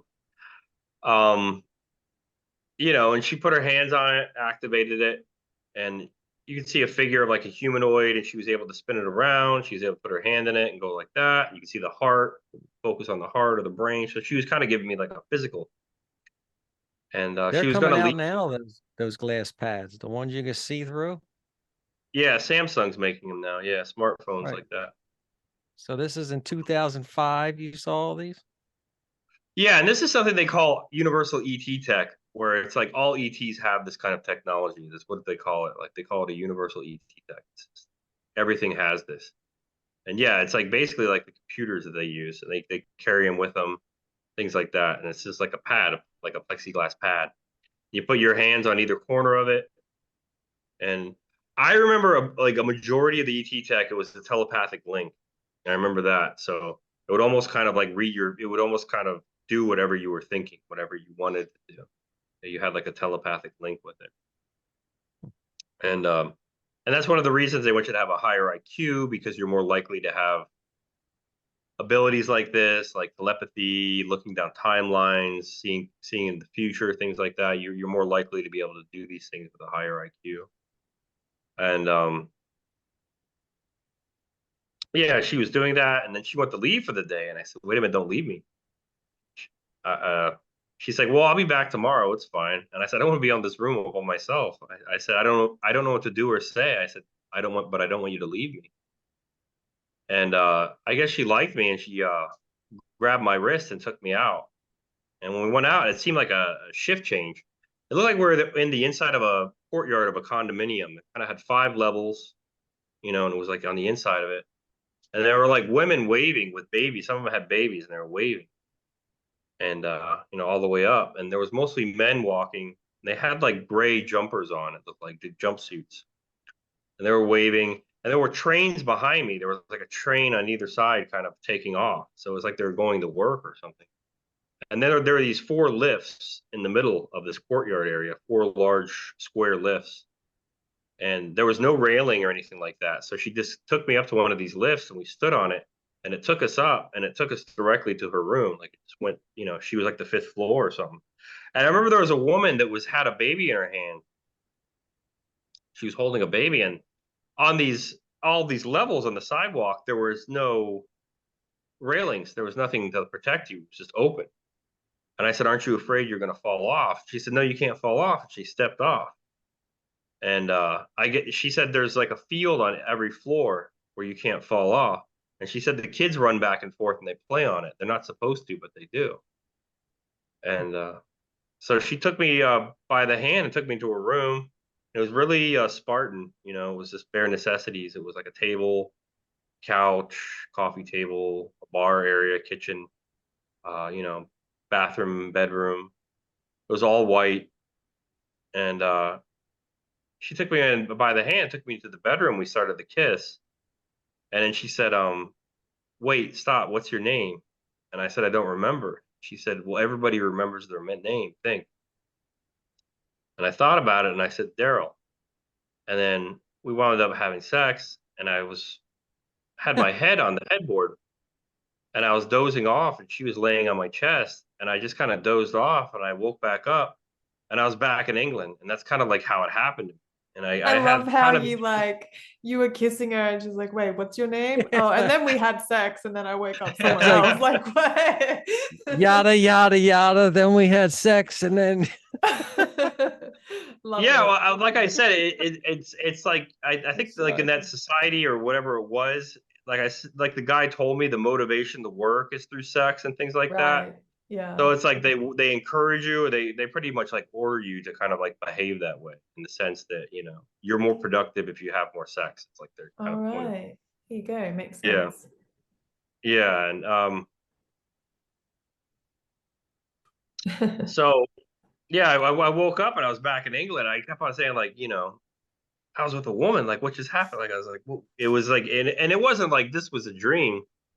That's how I remembered it. And I remember that first class petty officer of the watch telling me that some people remember the first day or two, but that's about it. And I remember he said people, you know, some people remember the first day or two, and that's it. And I ran my fingers through my hair because I was stressed out, and they had like burnt stubble on my fingers, and I ran my fingers down my chest. And also something weird, like when I woke up, I still had like a white T-shirt on and my boxers on. I still had my black socks on, which I don't sleep like that. My uniform was really like nicely laid out on a chair, like that was in my room. Like this, the slacks were laid down, and then the shirt, and then the tie, and the shoes were underneath the chair. And I wouldn't have done that, you know. I would have put it away back in the closet, but it was really strange. I put my uniform away, and I looked in the mirror. There was like a full body mirror, and I was in really good shape. Like I was really toned. And I noticed there was clay on the tops of my feet, and my picking nails were very long, like for classical guitar. And I hadn't played in years, and I had, you know, I had long fingernails, and my hair looked like somebody that shaved it with like a guard, you know. And I just got a haircut because I got to a brand new command, so I wanted to make a good first impression. So I just had a haircut like less than a week ago, probably, and it looked like somebody just took a guard and shaved my head, you know. I remember actually going back to the barber like the following Monday. And this was, I missed Saturday. I lost Saturday, and I got back Sunday. I lost the whole day. And I remember the barber saying something like, "Weren't you just here like, you know, 4 or 5 days ago?" And I Mm. said, "Yeah." Like it was really weird, you know. And I already needed like another haircut because they want you to have, you know, like they call it a fade. You know, it goes from skin and it gets longer as it goes up. Mm. So the barber didn't have no idea about the time difference thing and all that. Like the barber didn't know anything about the program you were in, coming back and doing like you said. I mean, a barber's a barber, so I'm sure he probably did. You know, like people tell they're about their barber's day all the time, so he probably knew a lot more. His name was Tim, but yeah, he liked the what you call it. He liked Barry White a lot. He always watched. He always went. He loved. He always listened to Barry White while he cut your hair. He's an English guy. He was nice, Really? but I like yeah, Barry White. yeah, he liked him a lot. He talked about how many times him and his wife saw him in concert while he was still alive. But Speaking of him, real quick, you said something about him that they killed him, Barry yeah, White. Robert told me that. Yeah, because of he was going to come forward about what happened to Michael Jackson. About Robert said that Joe Jackson, the father, made more money off of Michael Jackson from prostituting him to the music industry than he did off the Jackson 5 albums. And he did it to all his sons. And I guess Barry White was trying to come forward about it. And that's why he died very mysteriously in the hospital, um, where only his lawyer and his doctor was allowed to be there, not even his own daughter. He said they were poisoning him slowly and recording it to show the other people in the music industry, like if you ever try to come forward about things like this is what's going to happen to you. So yeah, they actually killed him. Man, they tortured him just to show everybody this is what's coming. If you do the Yeah, same like thing. if you ever try to, you know, tell anybody about things like this is what will happen. Wow. And That's evil. yeah, and I remember I walked out of the room, and one of the guys was waiting for me. He thought he was like the top guy of the barracks, top dog. He said, "Congratulations, you made it." I said, "What?" He said, "20 years is a long time. A lot of people don't make it back." And I didn't know what to think of it. And that's kind of how my life was for a while because I just started the command. And all these guys who worked in the underground base, they knew that I had volunteered for this program. And it was almost like the guys who refused to join, because I had a friend named David, and I told him right away, you know, and he worked in the underground base that you know, yeah, I got 195 IQ, and he says I'm going to become a pilot of a 4 kilometer long starship. And I said, did they offer it to you to join the program? And he said, yes. And I said, did you do it? And he goes, no, like he didn't want to do it because he had more experience. You know, I probably wouldn't have done it if I saw all the things that lived in the underground base. But yeah, it was almost like they had the people who didn't volunteer for the program kind of keeping an eye out to make sure the people who did volunteer for the program didn't have memories, is almost like what it seemed like. I had people who were acting like they were my friends and things like that, but I found out later they were just spying on me. And Oh, yeah, it was a really weird, like sneaky, couldn't trust anybody on this base kind of thing. And yeah, so I mean that's how it went. And then I went to there was a bar on base, and I went to this bar, and I met these guys before, but this was before I joined the program. And when I came back to this bar on base, there was always like four English people, three guys who sat at the bar, and then this one guy, I called him the Goon, and he had a shaved head. He was very big, and they were all British Army. And when I stepped in, he goes, "Hey, it's the King of the Taigetans." He goes, "Yeah, man, Aquino was messing you up." He said he had me torturing you. I was smashing your toes. He was telling me like all these things. And then, I had no recollection of it at the time. The other guys who were sitting at the bar, they said, shut up. You're not supposed to tell them things like that. And, and I would, I said, "What's a Taigetan?" And he's like, "You ever heard of Billy Meyer?" And I said, "No." And he's like, "Well, it's like based off the Pleiadians kind of thing." He's like, "You should look them up." And I was like, "All right." I never heard of Billy Meyer before at the time. so he was telling the truth, Billy Meyer? Is that what you're saying? I mean, according to this guy, I guess. But I mean, this guy didn't know very much, as far as I know. He just worked in the underground base with the reptiles. And I found out later they were Satanists. And it's like Satanists, there's kind of like a clique where the guys who worked in the underground base, they just thought it was a base to track subs, like Russian subs and Korean and Chinese subs in the Arctic Circle. But what the base was actually, there's caverns underneath all underground bases, and there's all kinds of things living in these caverns. And yeah, only the Satanists were in like that clique where they knew what the base was actually for, which was for like chrome harvesting and like a slave trade kind of thing, where people would join this program, and it was almost like a slave trade. And that's what all underground bases are pretty much for, as far as what I was told. But yeah, so that went on. I remember one time, like there was this weird events that happened. I was smoking out in the smoke pit one time when I first got back, and there was this guy named Rob there. He didn't volunteer. He was just some guy I worked with. He didn't volunteer for the program or anything.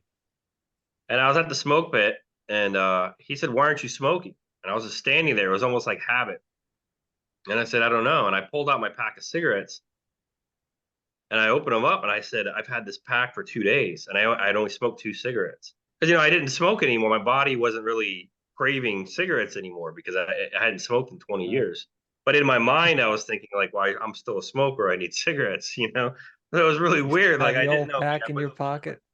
Yeah, I had like a pack that I only had like 2 cigarettes in 2 days. And I was like, "Why?" It was strange. I didn't have the craving to smoke anymore. And I was in very good shape. And it was the 4th of July party. And we were cooking hot dogs and hamburgers, and the XO came up, and he said, "How you doing, Petty Officer James?" He said, "I'd like to introduce you to my daughter." And I was talking to her, and I asked her out, and she turned me down. And then he came up to me, and he said, "Petty Officer James, do you play a guitar?" And I said, "I haven't played guitar in years." He said, "Well, you should take that back up." And I was like, "All right." Like, it was really weird that he knew I played guitar at one time. I remember one of the guys came up to me and said, "The XO just tried to hook you up with his daughter." And I was like, "Yeah, I know." It was really weird. It was just out of the blue. And I didn't really know this guy at the time. You know what I mean? Because I had my mind wiped. He was probably pissed that she turned you down too. Like, what? Yeah. Probably. Have you seen his paperwork? But yeah. And so that was kind of like my life for a long time. And Yeah. went on about, I kept on going back to this bar, and I'd wait for this guy to get drunk, and then he would tell me things, almost like a life I didn't have. The Goon, as I call him. And yeah, and he would tell me certain things. He said, "You play guitar really well." And he said, "Yeah, it sounded like two different instruments." And the other guys were saying, like, "Yeah, he did play guitar very well." And he said, "Yeah, it sounded like two different instruments." And I said, "Well, that's how you play classical guitar. You play harmony and melody at the same time." And he's like, "Oh, is that what you call it?" And it was like they were talking about me like I was, in the third person, like I wasn't there, like I was someone else. It was really bizarre. And I remember one time we were watching Mission Impossible, and he said, I've got to meet Tom Cruise. And I remember all the guys on the base were telling me Tom Cruise came to the base. And I said, well, why was he here? And they didn't know. I thought maybe he was doing maybe something for a movie, because I know sometimes they'll leave him on, nuclear subs and things like that, like the Hunt for Red October. I thought maybe he was doing things for a movie, an underground base. And this guy, the goon, he said he bought chrome off. And I said, well, what's chrome? And he said it's a drug you get from kids. And he said he was the main distributor for the Scientologists, and he got to meet him, got to talk to him. And yeah, so that went on, time went on. Eventually, So let me I was ask like, you about that. Is that how Tom Cruise stays looking the way he does, and he's still doing all the Mission Impossible and jumping out of planes still at yeah, 65? and Robert told me about that because of the adrenal and things like that. But he said, how does he stay? How do you think he stays perpetually 35 years old? And I said, well, isn't he 35? And he time Yeah, traveled so much, he got kind of confused. At the time, he's about 35. And yeah, because everybody from Top Gun looks like they're in a wheelchair, and this dude's still flying jets. Yeah, I saw that yeah, meme and he was You standing next know? to the woman he acted with and she was like old and shit, Yeah, right? And he's like, looks like my grandmother. Look like she should look. yeah. About time. well, I mean, but I kind of notice he is kind of aging now. You could tell he's getting lots of Yeah. plastic surgery. Yeah. So I think he's probably out of it. And he would told me Robert told me there'd come a time where you would see actors kind of aging very quickly. Yeah, Like I Celine noticed Dion and that. Madonna and things like that. Yeah, and it's because they're Yeah. She they looks have a like a synthetic to witch. keep them alive, but because I guess your body stops producing stem cells. It's kind of like Mm. taking steroids. Like your body stops producing testosterone if you take steroids, and it does the same thing. But with stem cells, you'll die without them. So you'll. He said the first week, he said they only need it once a week. Then by the second week, they begin to age dramatically. If they've been doing it for 10 years, they look like they aged 20 years in about 2 weeks. And then he said Oh. by the third week, it kills them. He's like, hardly anybody survives like the third week because their body isn't producing the stem cells anymore. They can't survive. And They can control you that way as well. Just like hold that thing out in front of you yeah, yeah, and just, yep, you're going to die if you don't have that in a couple of weeks. So that's some powerful stuff. Oh, yeah, yeah. wow. And Wow. so yeah, time went on. I was done. I was getting into trouble. I was drinking a lot. I had like horrible depression. I never had depression before. I started taking antidepressants. I kept on having dreams that I couldn't make sense of. Um, it was just very bizarre, very strange. And I eventually got to a point where I was getting out. And when you're getting out of the military, you get to see like, I got to see the master chief of the base, the executive officer, and the commanding officer. And it's kind of like one of these things where you can tell them whatever you want. You can't break the law, you can't threaten them, but you can call them a jerk or do whatever you want, and you can't get in trouble. And so I saw the master chief, and he was like an overweight guy. And I didn't say very much to him.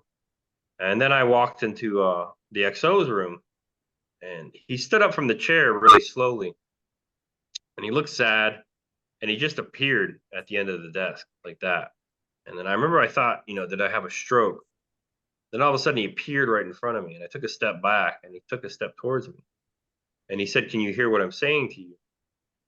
And like telepathically, and I said yes in my head, but it's almost like they want you to make a physical gesture. They want you to know that this isn't just the voice in your head. So he said it again. He said, "Can you hear what I'm saying to you?" And I nodded my head, and under my breath, I said yes. And he asked me what I remembered, and I remembered that thing. I said I was in mines. And I was on the moon, and there was this woman, and he said, "That was April," was her name. I said, "April who?" And he said her last name, because in the military you go by last names. I said, "Oh, I don't like that. I didn't like that woman." And he's like, "Well, you liked her there." And then he said, "What else do you remember?" And it was almost like I could remember the very beginning and I can remember the very end. but it was like everything else was like a blur. It's kind of like how it felt What's he mean by well you're there? while Like you it were already there, happened? like while you were in the program, you Oh, like, yeah, oh, it already happened while to you you were on the anyway. moon, you like, yeah. And Okay. he said, "What else do you remember?" And I said, I remember a woman. She was tall and she had silver hair. She was sitting down and she had big blue eyes, big cheekbones. And there was a boy on her lap, and I kissed the boy on the head, and then I kissed her. And he said that was mother. He said you had a son with her, and I said I have a son. And he said you have dozens of sons and hundreds of daughters. And I really didn't know how to take that. He was just explaining all these different things to me. He was giving me different names, and he started giving me names, and I found like a post-it note off his desk, and I was like searching around. He said, "What are you looking for?" I said, "A pen," and he grabbed me a pen, and I started writing all these names down. He said mother's name was and this is the only thing I really remember as far as names, because what he actually told me, names are like a blank to me. I can't remember everybody's name, but I can remember scenarios. I can't remember like intricate details, of everything. But I can remember like, oh yeah, this day this happened and that day that happened. It's like a memory, I've never been hypnotized. I don't know if I'm really interested in it, but I'd have to really trust somebody if I was to be Oh, hypnotized. yeah, you'd have to have a deep level of trust to do something like that. But I think that might be Yeah. something that you could look into sometime in the Mhm. future. Yeah. You Yeah, never so I done don't like have vivid. QHT or anything like that? That any kind of like nothing like that? No, UHHT or Quantum healing hypnosis technique. yeah, Yeah. or no, past no, life regression? You've never had none? No. no, no. Like, yeah, yeah. I'm not like I kind of stay away from things like that. I mean, I don't even know what the words mean because I don't watch things like that on the internet because I don't want it to like mess with my memories. I don't want to Mm. blend my memories in with other people's memories, which I could do. You could do something like that. I'm sure subconsciously without even meaning it.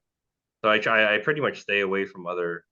I don't know the lingo. I don't know the Anunnaki, and I've looked it up and things like that. People have asked me, "Do you think these people are that and these ones are that?" I don't know. Like, I just know what I remember.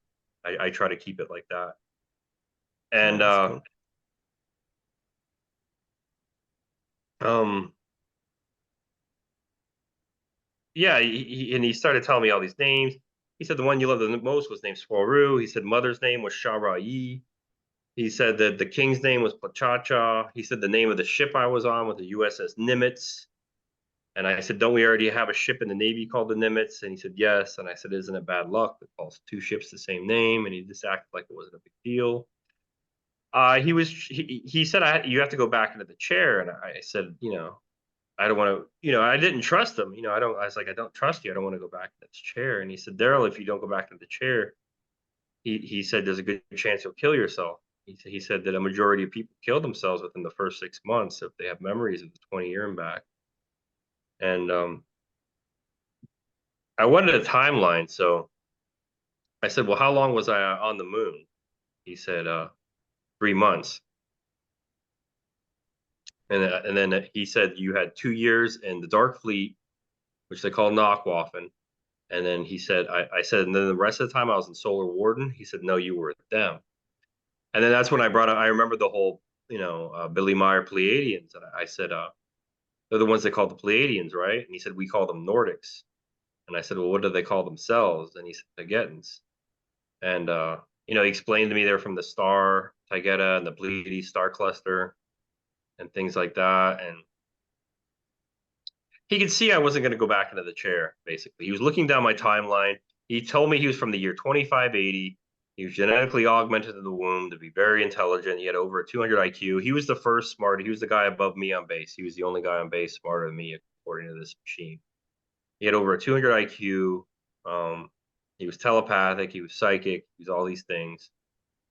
He told me about they had to go back in time and change the timeline. There were forced breeding programs where they turned everybody into like one people, and they all look similar to him, and like Mike Pence, and You know, he had to go back in time and change the timeline. He was bred for this mission, pretty much is what he said. And So they completely deleted that whole scenario then, that whole timeline's been wiped yeah, out? yeah. Yeah, he told me it was bad. He said after Hillary Clinton won the election, Was that what um, set it off? yeah, yeah. He said, yeah, it was originally supposed to be Hillary Clinton won the election. When she won the election, we got into a, you know, he said that, you know, we got this completely invaded, things like that. And I said, you know, like what kind of invasion, you know? And he said that it's under the guise of immigration and things like that, but it's just an invasion. He said it got really horrible. He's like millions of people were coming over, You mean and then like he right said now? like right now, but he said it was much worse than what we're dealing with right Really? now. Originally, it was much worse, It'll get and much worse if you let it. yeah, and he was saying things like my ancestors. He said, my ancestors were, you know, raped and murdered, and the police did nothing, and the press said nothing, and if we tried to fight back, we were the ones who, you know, punished. We were the ones that, if somebody broke into our house and we shot them, we were the ones who were sent to prison. Then he said on Hillary Clinton's second term, we got into a war with China that was intended to be lost because they felt like it would take too long to conquer America because of the Second Amendment with weapons and everything. He said it would take like probably 10 years to do it. So we got into a nuclear war that was intended to be lost. He said, and the United States was carpet bombed with nuclear weapons. The United States fell. And then there were forced breeding programs. And then that happened for 100 years. Then then those people who were all like one kind of like a light brown skinned people were then sent to China. Then there was a 100-year breeding program with China. And then everybody was kind of sent out back to repopulate the earth. And they were at peace for 100 years because they were finally one people. And then he said, we realized we made a mistake, and we had to. They tried to extract a certain gene, and it created kind of like the Mike Pence people. Was what it, you know. That's how they got created. It was like they try to extract a certain gene that they needed. But yeah, that was his timeline, and he said that was fixed, that was changed, and he knew I wasn't going to go back in the chair. He could see in my timeline. He was looking at my future, and he knew I was going to go back. So he was kind of looking at my future to make sure I would survive. I would like not take my own life. And he said, "You make it." And he said, "But it's difficult." He's like, "But you make it." And he started telling me all these things about, you know, oh, I kept on saying, "What were the kids for?" That was a memory I had. And I said, "What were the kids for?" I saw when I was being taken back. This was just like a flash of memory I had. And I remember there were like kids in kennels. They looked almost like dog kennels, and they were stacked up, I don't know, 5 high and 5 wide, and they were very pale and white. And I remember one of them came up and hit the front of the cage. It looked like a girl came up and hit the front of the cage. And he told me that if she got out of that cage, she would have attacked you. I said, "What do you mean?" He said, "They're feral." He said they've never been held or talked to or anything. They can't speak, and they're almost like feral animals. They live in these cages their whole life. And he said, Children that I are kept on bred saying, "What like were the that on kids?" purpose? Well, I mean, they don't see him as they. He told me they see us as like cattle, as veal. Like, you know, they don't really see us as anything else more than cattle. Hmm, The reptiles and things like that. They don't see us any different than we see cattle. And right. he Like chickens. yeah, they just see us like livestock, like we're just there for their taking, kind of thing. Okay. And I kept on saying, you know, what were the kids for? What were the kids for? And he said, "Have you seen that movie Fear and Loathing in Las Vegas?" I said, "Yes." He said, "You remember the chrome scene?" And I said, "Yes." He said, "That's where they get it from." And he told me that they electrify the cages until they're unconscious, which causes the adrenaline to kick in. Then they strap them to a table, and they give them almost kind of like a spinal tap near the base of the skull, like right at the top of the spine, and that's how they extract the chrome from them. And I said, "How much do they get?" Because he said they get a pint or two, pint, sometimes two. And I said, some of these kids are only like 3 or 4 years old. That would kill like a 4-year-old taking 2 pints out of them. And he said, it does. He said they put them in something that looks like a wood chipper and they feed them to the other children. Or if they start showing signs of puberty, I guess the it isn't as potent once you hit puberty. The stem cells, they don't have as many stem cells, he said. So they slit their throats and they put them in something that looks like a wood chipper and they feed them to the other children. And I remember next to that cage there was something like it looked like a hybrid, like a chimera of like had the lower half of a spider and the top half of a human, kind of. You know, it had like the bottom half. It was as big. The torso was as big as like a man would be, and it Really? kind of, yeah, and it had normal flesh until it got to the elbow, and then it became like black wiry hair like a spider, and it had like 2 prongs for hands, kind of like at the end of the legs of a spider. Had black eyes in the front and black eyes in the side, and then more. And as they went up, they got progressively like smaller, and it had a tuft of hair on the top of its head, had fangs, and it was just kind of like staring at the wall, and like a spider would. You know, it was like motionless. It didn't really look at me, but I knew it could kind of see me because I saw the eyes on the side of its head. And I remember they said, "Let's feed him the max," and they said, and then another one said, Could it speak? "I don't think so." I remember I asked Robert. I said, "Is it intelligent?" And he said it had about a 65 IQ, but you know, it was like it was you know average, you know, just barely intelligent. But I doubt it could speak. But yeah, it just stared at the wall, motionless, the way a spider would. And I said, you know, what is it? And he told me that the reptiles and the elongated skulls and the grays and things like that, they make things like that. And I said, why? You know, through DNA manipulation, which is one of the reasons why ETs like us a lot, because we have Because they probably the can. most, probably the most like manipulative. Our DNA is more malleable than any other DNA in the universe. And I asked him why they did it, and he said it's like building chips in a bottle to them. He said it's a way to like occupy their time. He said they live in these underground caverns their whole lives, so it's like building models, or you know, it's like a way to occupy their time. It's just something they do with their spare time. And then he started telling me, you know, he could see I was going to go back, so he wanted to let me know like what the future was going to be like. And he told me about his original timeline and how horrible it was. And he said it's going to be much better. He's like, we fixed everything. Many things are fixed.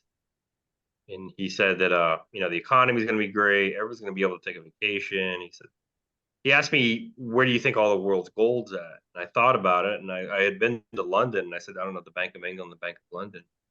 And he said, it's in the catacombs of the Vatican. And he said that the Library of Alexandria, before Caesar burned it down, they actually took all the books and all the scrolls and all the tablets out before they burned it down. And it's all in the catacombs of the Vatican. He said it's all going to be released.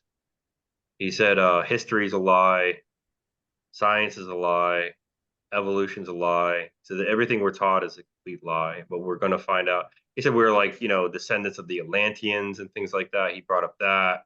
He's bringing up all these things. And it'll all eventually be released.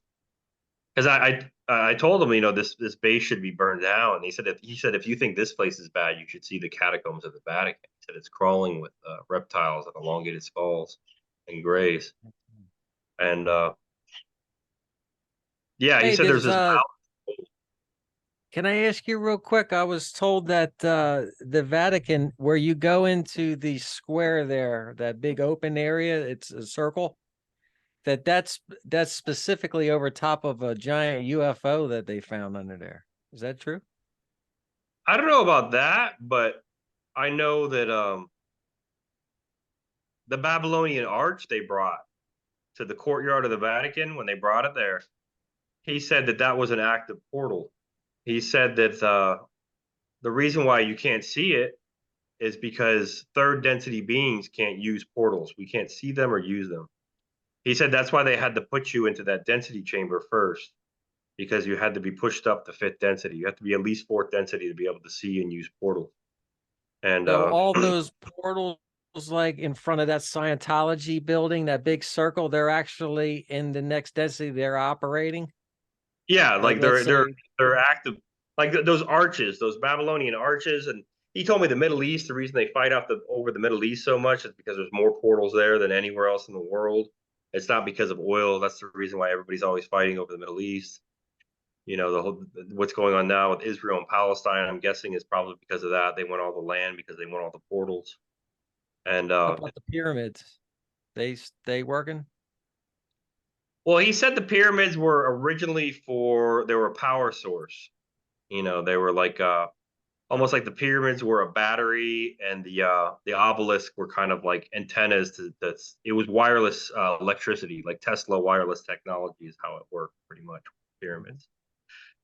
And he said like the pyramids, but the pyramids for like the Aztecs and the Mayans, they were more like collecting loosh for the reptiles and things like that. The reptiles assisted them in building that. And if you go to the Mayan pyramids, I was in Honduras and I went to it. There's nothing but like carvings of reptilian heads, and they claimed it was because of they liked iguanas so much or something. It was like something like that, but he said no, like these They're in beings like South America too, like life-size looking reptiles. And then yeah, they made yeah, up another story about it. and that's why you know the whole the thing with sacrificing, cutting hearts out, and things like that. You can imagine Yeah, I was gonna say, yeah. waiting in line to get your heart cut out. You can imagine how much That loosh that was would all taught to them by the reptilians. by the reptilians. Yeah, like but like the pyramids were built by like higher like ninth density beings, and reptiles are fourth density, and like the Egyptian pyramids were that they were those Egyptians were taught that by like higher density ninth density beings, and yeah, we were talking about Aquino for a while, and I was asking about, and I said like, yeah, he told me he was a god from ancient Egypt. I got to see him in person, but this is kind of like how the memory unfolded for me.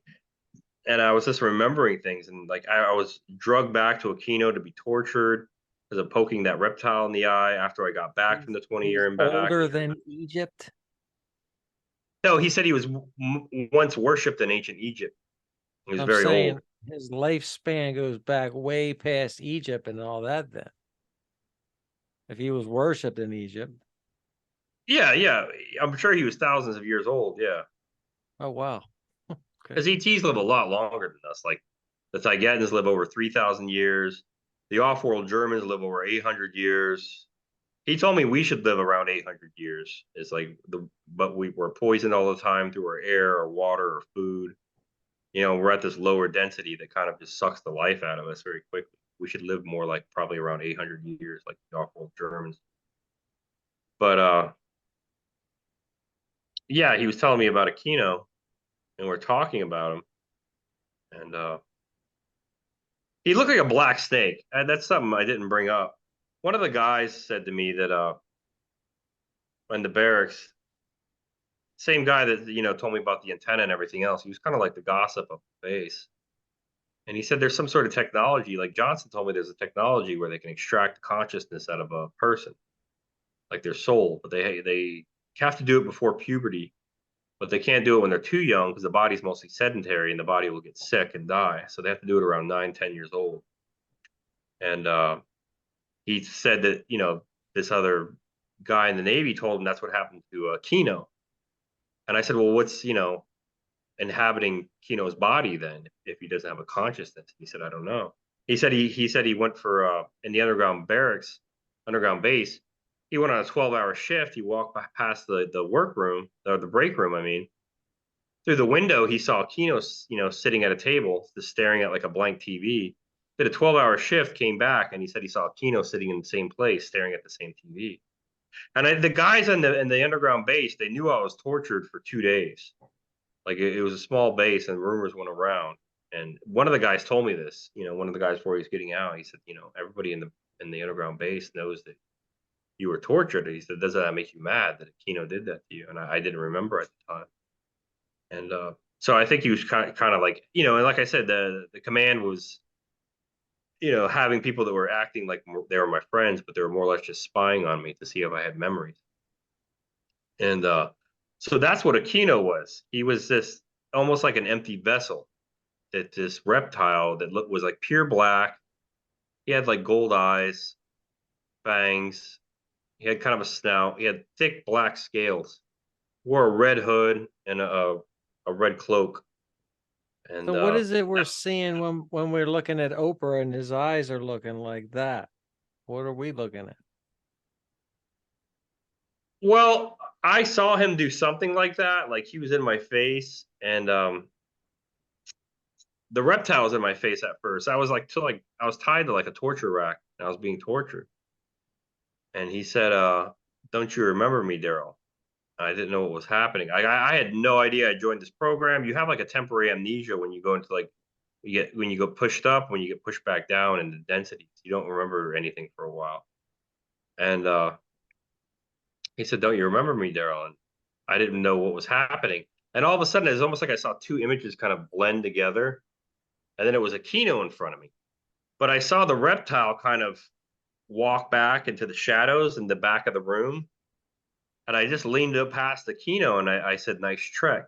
And then the reptile stepped out of the shadows and he said, "Well, it works on most." I think that's probably why he tortured me a lot and kind of tormented my childhood.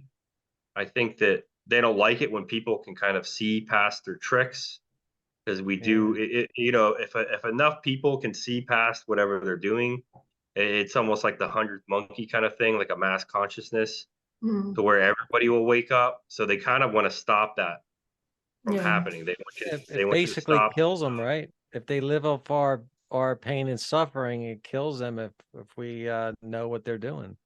Well, the illusion Yeah, falls, yeah, and then we can see right. them. You know, yeah, it's if you could see what they're doing, and that's kind of like what the whole David Icke reptilian shapeshifter thing is to me. I think it's maybe like they just inhabit that body, but it's like and Robert even told me, he said we should stop talking about Aquino when we were talking about him in the office. This is what I was getting to, and I said why.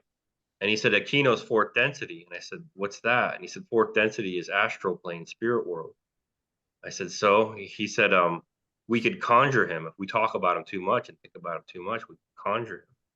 And I said, "We Oh. can conjure him?" And he said, "Yeah." He said, "He could be in this room right now. We wouldn't see him." He said, "The only Oh. he said the only reason you were allowed to see him is because he showed himself to you." And then he realized later, yeah, as he was looking down my timeline, I had memories of remember seeing that, and he said that's why he did that to you. You know, that's why he hurt So you so bad. that's why we could be thinking that these things are like Jesus and spirits and all this stuff, but they're really like a fourth density being that Yeah, we and like can't. yeah, I suppose it's like the astral plane. It's just, you know, it's not really heaven or anything like that. It's not like source or Right. it's like that plane of existence when you astral project and stuff. It's Mm. and he Yeah. told me that the density chamber was actually reptilian technology. He said because we have the ability to go up one density naturally. He said we can go from third to fourth through like meditation. We can go into the astral realm. We can astral project. But he said reptiles don't have that ability. They can't go from fourth to fifth. All And fifth right. density is kind of like where you want to be. It's where all the movers and shakers are of the universe. You know, there's higher ones than them, but like that's like the center point, like fifth density. So they actually invented this density chamber to be pushed up artificially in the fifth density so they could compete with the other fifth density beings. It's like that. But Because they can't manifest themselves into anything at all, right? Because that's what I'm hearing is, I guess they were taking away the ability to manifest anything, so that's why they have to live off of our energy. Is this true? I mean, I think it's mostly because they have a reptilian brain, and but they're very telepathic in the sense that they could pick up on your emotions, and their favorite one is fear, like hate, anger. Those are the ones Mm. that like, you know, they just have that reptilian brain. You know, you look at a snake, what is it thinking? Probably just like, when's the next time I can eat? You know, like what is a reptile really thinking about? They don't have like, you know, that you know, that sense of compassion or anything like that. They don't have, you know, And that's they do interesting have to me, actually, because because me and Jimmy are learning mediumship and we're tapping into energies and we're reading people, it's fucking wild. It's really good. But I'm an empath. Like, I'm not a Like so if reptilians are doing telepathic communication, in a sense, I've done telepathic communication through practice of just trying to explore, is this shit real? And yes, it's very real, by the way. I've experienced a lot of cool shit. But what I'm getting at is like I'm an empath and I don't use the reptilian mind, so to speak. So there must be some level of like emotional smarts. Does that make sense? For the reptiles? Yeah. Like, are they Well, empathic? I wouldn't. Well, I mean, I wouldn't really call them empathic. There are some. I was told that there are like 4 or 5 in the universe that are like that. Like I was told by Aquino later, like, and I was told by others, the reason why they like me so much, and I had so many kids and everything like that, is I'm something very rare. He called me Robert said this to me too. I'm a empathic telepath. Is basically, and it doesn't mean I'm empathic and I'm a telepath. What it means is I don't need to speak the native language of the species. I could just kind of like understand just through like reading not only their words or thoughts in their head, but actually their emotion as well. Yeah. And so it's almost like I was a Body universal language. translator, which is very rare in the universe. And I remember he said the reason they liked me so one of the reasons they liked me so much is because you could talk to the children. He's talking about the Taigetans, the Pleiadians. And I said, what do you mean? He said that the children have a kind of pig Latin that they forget when they're around like 5 or 6 years old. And I said, what do you mean? He said they talk more through like emotion and they use words here and there, but most of it's emotion. And he says it sounds like baby talk when you hear it with a couple words here and there. And I said, what do you mean? And he's like, he didn't want to do it. And I said, well, do it. I want to hear it.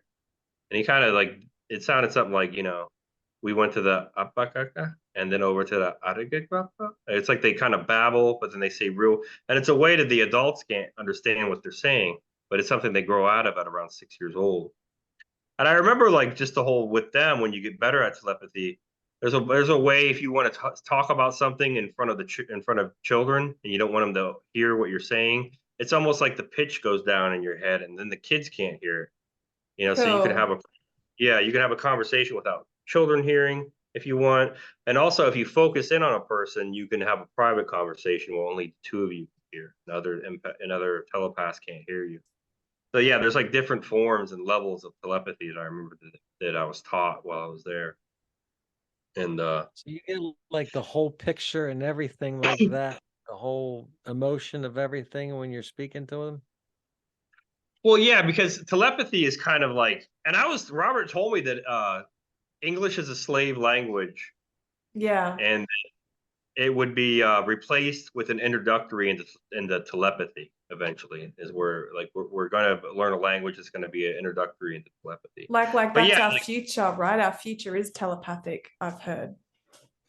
yeah, exactly. Yeah, it will be.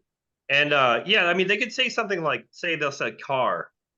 Like you'll just hear him say car, and then another one will kind of like stop. This is like the Pleiadians, they'll actually do this, and you'll just say car, and then they'll stop and they'll think about it, because what they're actually conveying is not just the car. They're conveying like a red Toyota Corolla '81 with a dent in the front fender, and it Yes. has That's 200,000 miles on it. So that's it's how like, I yeah, do mediumship, actually. Really interesting. I'll just tell you that's kind of what I figured out because I was told I had these senses and I was like, I'm gonna give it a shot.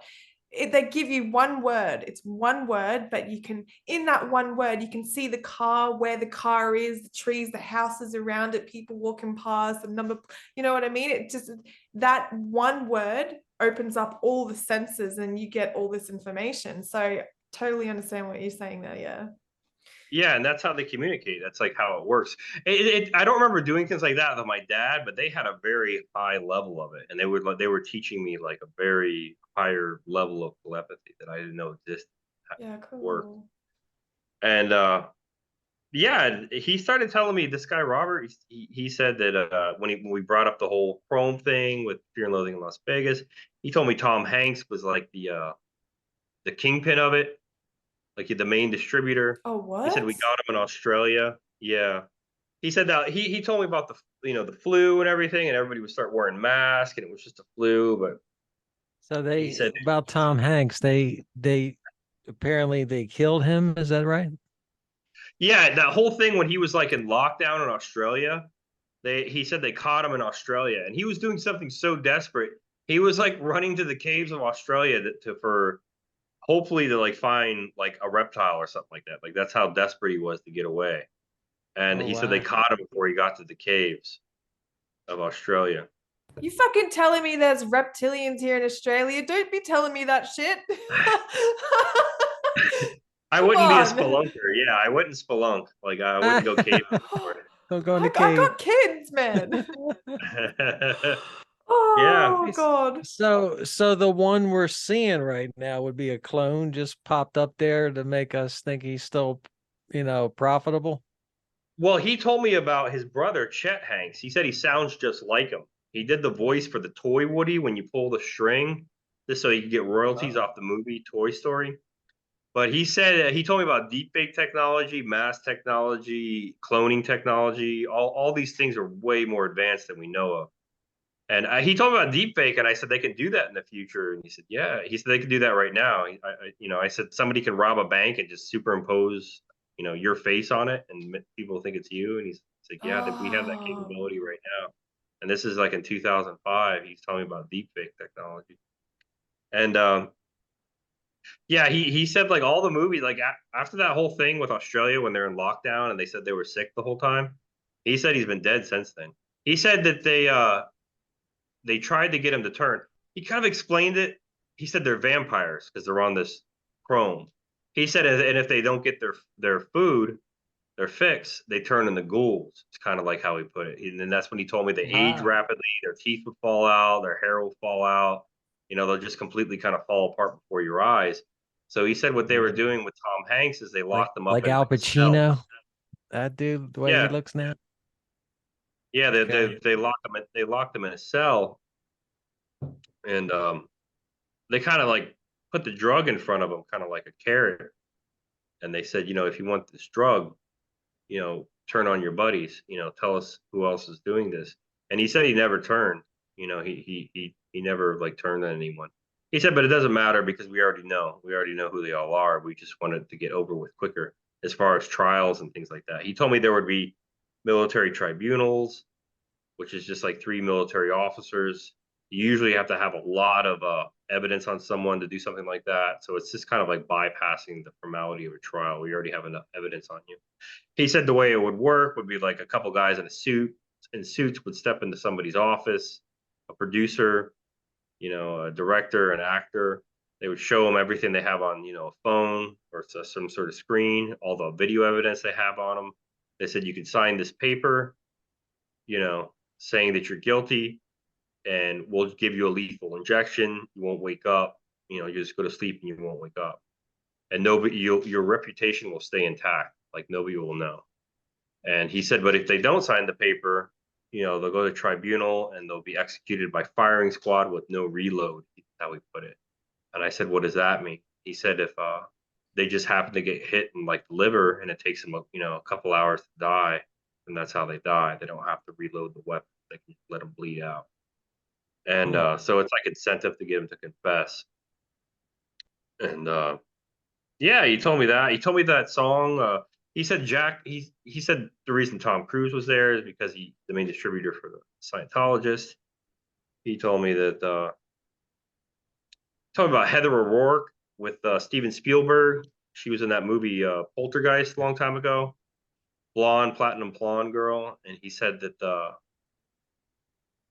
Steven Spielberg, Henry Winkler, who was Fonz from Happy Days, and two other music producers were sodomizing her with an Oscar trophy, and that's why she died. He said, how many 12-year-old kids you ever heard of that died from their intestines spontaneously rupturing? He said because it doesn't Hmm. happen. She died from what is that called, septic shock, where the bile gets to your brain and you get a fever and you die. Mm. And So did yeah, that he told me lady that was in it too. The other lady in the movie died right after. Didn't she find out about it? the I mom forget her died. name. the little redhead lady that was in the same movie with her, that Oh, was I guess the psychic lady or something. Remember Caroline, go to the light, that lady. yeah, yeah. But yeah, he said that's She, what happened to her, Heather O'Rourke. yeah. Well, what And happened to that other lady? Because she died at like maybe weeks after her. he You didn't know, talk about her. Yeah, no. no. Somebody said that made like she found out about what really happened to Heather O'Rourke and was going to talk, so they had to get rid of her as well and made Could have been. it look like whatever, because it was right after it. Mm-hmm. Could have been. I don't know. But Anyway, yeah, he told me that Jack White from the White Stripes, he said he's going to retire from music soon because he's the main distributor for the music industry. He said he hasn't been Oh. to this base, but he's been to many other military underground bases, and he works directly with the reptiles. And he said that song "Little Ghost," that album "Elephant," was only out for about a year, less than 2 years. And he described to me different parts of the song "Little Ghost" was about children in the underground bases for harvesting and the cages. Wow. And because they're pure white like ghosts, he said, because of my condition, the condition being if you don't get the drug, you'll die. Um, Something about, nobody can know about our love, because nobody can know about what he's doing, what's happening. And then he said something like, I thought I was holding her hand, but I was holding a glove.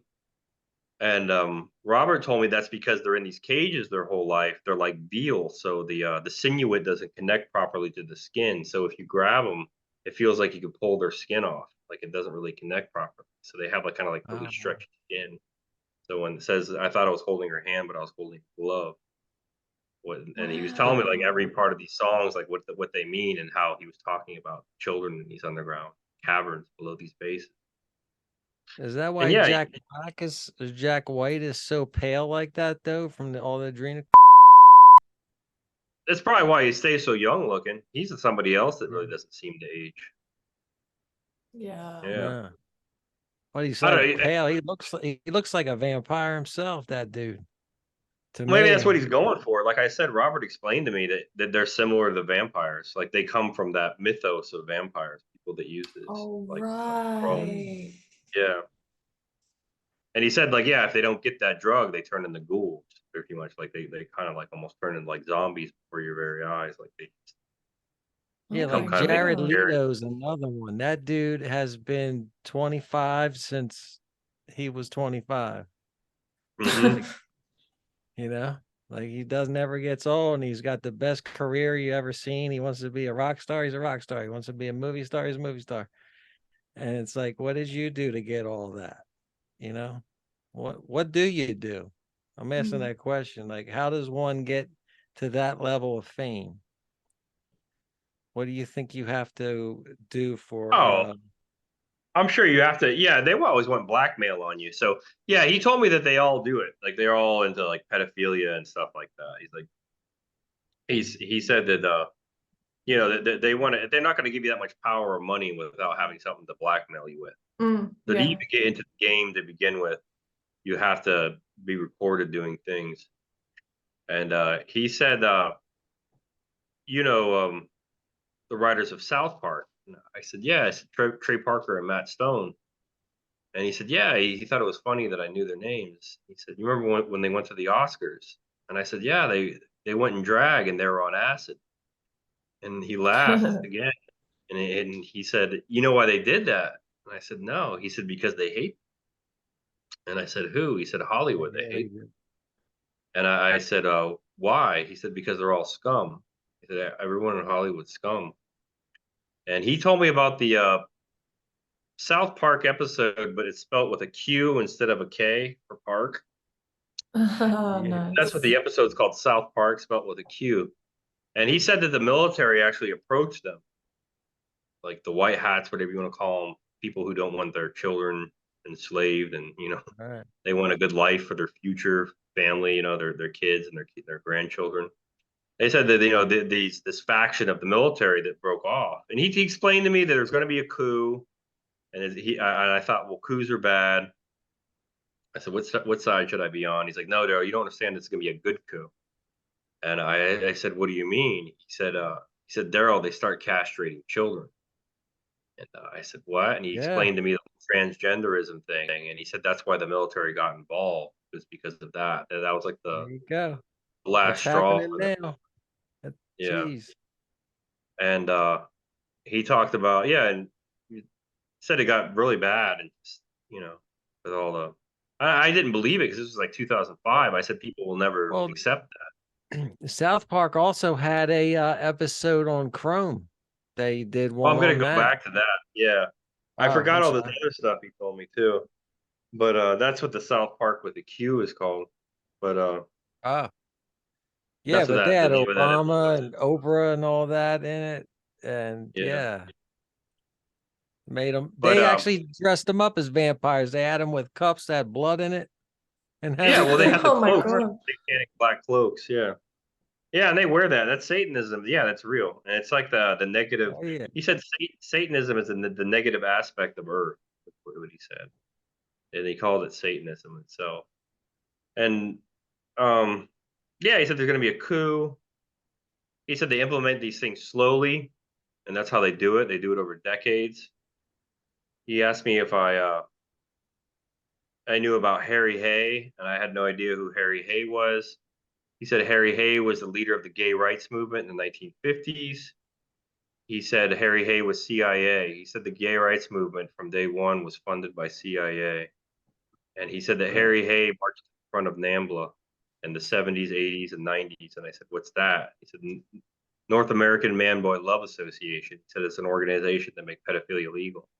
He said that the point of the gay rights movement, the organized gay rights movement, the whole point of it was to eventually make pedophilia acceptable to the American people. So they implement it over decades. He said because once a civilization accepts pedophilia, it falls within 100 years, and it's just a Mhm. way for them to topple civilizations. South Park did And that as well. That one yeah, about Namblin. Remember yeah, when Chef died in that episode? I think, right? hmm So and they're then he went actually about, telling you the truth in all these episodes, not all of them, but in some of these episodes, they're telling you the truth, what's going on outside right here, and people just don't know it. They think it's all fake. I think it's mhm. a cartoon. Well, he Mm. called it soft disclosure is why they do that, because it's a way to like plant the seed into the subconscious of the public. Is how he put it. But Wow. yeah, they knew I read comic books on base, and because it was a small base, and I would get comic books sent to the post office. And he said, they kill Spider-Man, and I was like, what? He's like, yeah. He's like, that's one of the first things they do. He said they replace him with a guy named Miles Morales, and I said, well, why do they do that? He said they wish to destroy your heroes. He said the heroes you grew up with, they want to destroy them. He said then they work their way up to movies and they start making all these horrible remakes. He said they started making Ghostbusters remakes, and then they started doing like Makes sense. Indiana Jones. They bring him back. He's way too old, but they bring him back. And he said like his I thought the Last Crusade was the last one. He's like, nah. He's like, they bring him back in his mid 60s, way too old, and he barely moved. And then he said, and then they go from that, they go from comic books, they step back and they see the reaction of the public. Public doesn't react, they go a step further. They go to movies, they step back, they see the reaction of the public, and then if there's no reaction, he said, then they start tearing your statues down. That's begun to happen. And I said, why do they do that? He said in communist like revolutions, they wish to destroy your heroes. They want to take away all your heroes, so you have Take your nothing. history away too, right? Yeah, and that's why he said like all these horrible movies and stuff. He said they're horrible on purpose. They want them to be horrible because they just want to demoralize the public by like all Really? these different characters you grew up with a kid. They want to just completely emasculate them and make them just horrible, like they did with Skywalker. He was like this weird hermit that drank green Right.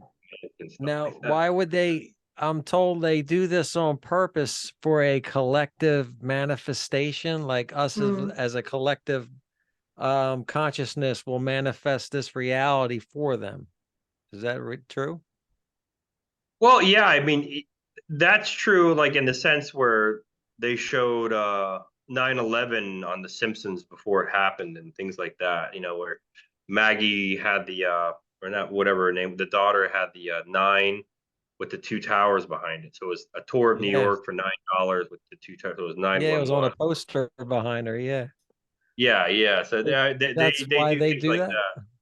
Yeah, they do things like that because they want to try to manifest it for it to happen.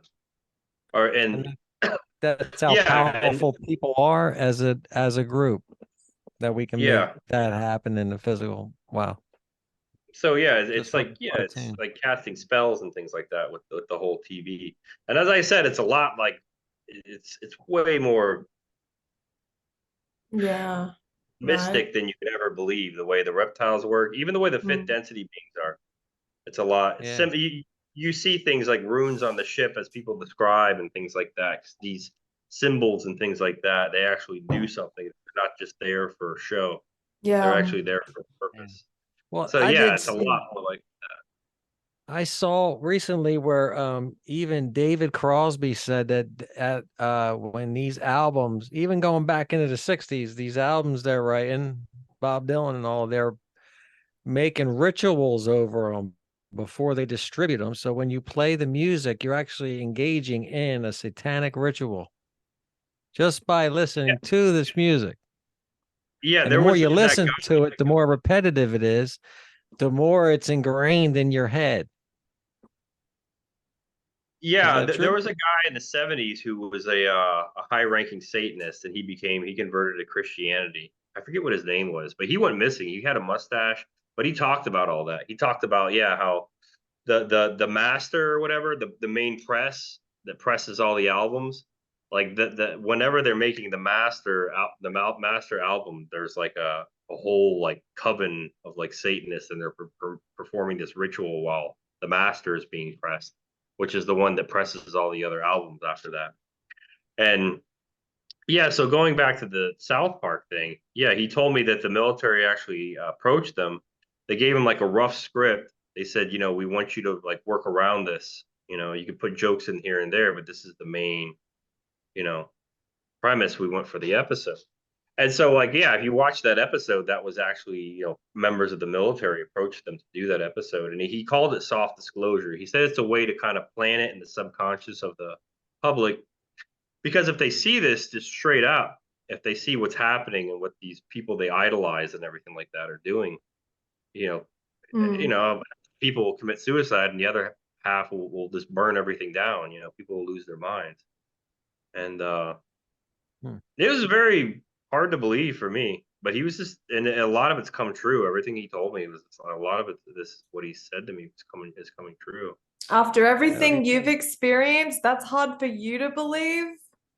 Well, I didn't have all the memories back yet. It was like, yeah, I didn't have like all. He was able to do like this weird thing where he was just like, you know, the first thing you're gonna see is a smartphone. You know, as far as ET tech, Yeah. he said it's based off the Oh, smart glass pad, what was and I that said, what's this? like? Yeah, yeah, well, yeah. And then he said, I said, what's the smart glass pad? And he said, the smart glass pad. You remember? And then when he said, you remember, it was like this flood of memory came over me, and I was like, how did I ever forget that? It was like he was. I don't know if he was higher density, he was able to do it, but it was almost like he was able to kind of like trigger waves of memory where it was just like, how did I ever forget that? Like, you know what I mean? And he would just say, you remember, and it would happen. And it was bizarre. That's wild. What was it like the first time you seen an iPhone since your experience? Well, I mean, it's kind of like I couldn't focus on that my entire life. I remember when I got back out of the Navy, when I finally got out of the Navy, that list of names I had and everything like that, I wrote down, I threw them out. I was reading them every night before I went to bed and every night when I woke up. And I remember I thought to myself, you know, he was right. Like if I keep on doing this to myself, I am going to kill myself. I'm going to drive myself crazy. Yeah. So I eventually threw it Like away out of my wallet and I threw it away.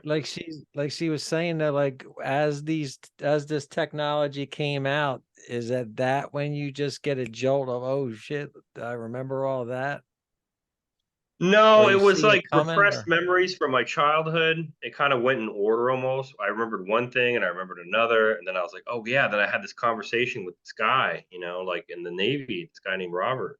It was almost like my mind kind of like, I couldn't think about that. I couldn't live a life and think about that. And I think from past abuses as a child and things like that, I was able to kind of just mask all this stuff and Yeah. just put it just, what do you call it? Repressed memories. I had Yeah. repressed memories. And it wasn't really until like I was in my own house, I felt safe. When I was in the military, I didn't feel safe. Then I was kind of like working from paycheck to paycheck, I didn't feel safe. And it wasn't until like the moment where I came into a point in my life where I actually felt, you know, safe. I didn't have to worry about money anymore. I didn't have to worry about what am I going to do next. And then that's whenever all of a sudden all these old memories, these repressed memories kind of came forward. It was just one after another. I had this moment, this happened. And oh yeah, I joined something called the Secret Space Program. Oh my God. And I didn't remember that until about 4 years ago. So it wasn't like when I saw this technology, like I saw all this, but it was just, I couldn't live that way. There's no way I would have been able to survive. All I thought about is like, oh my God, I have a family and I have all these kids, and where are they all at? Yeah. If there'd be no way I could survive if that was my mindset. So it was almost like my mind was kind of protecting me by just blocking it out. It's kind of how it Yeah. felt. How do you think it is that you were lucky enough to get through all that? Like, how hard was that going through everything as it comes back to you? Well, it was like him explaining it to me. I think that's why he did it. I think that's why he told me all this stuff. He wanted to let me know that this wasn't just some sort of a dream or memory I had. This wasn't something I made up. I think he Yeah. wanted me to let me know that this was real. Like this actually happened.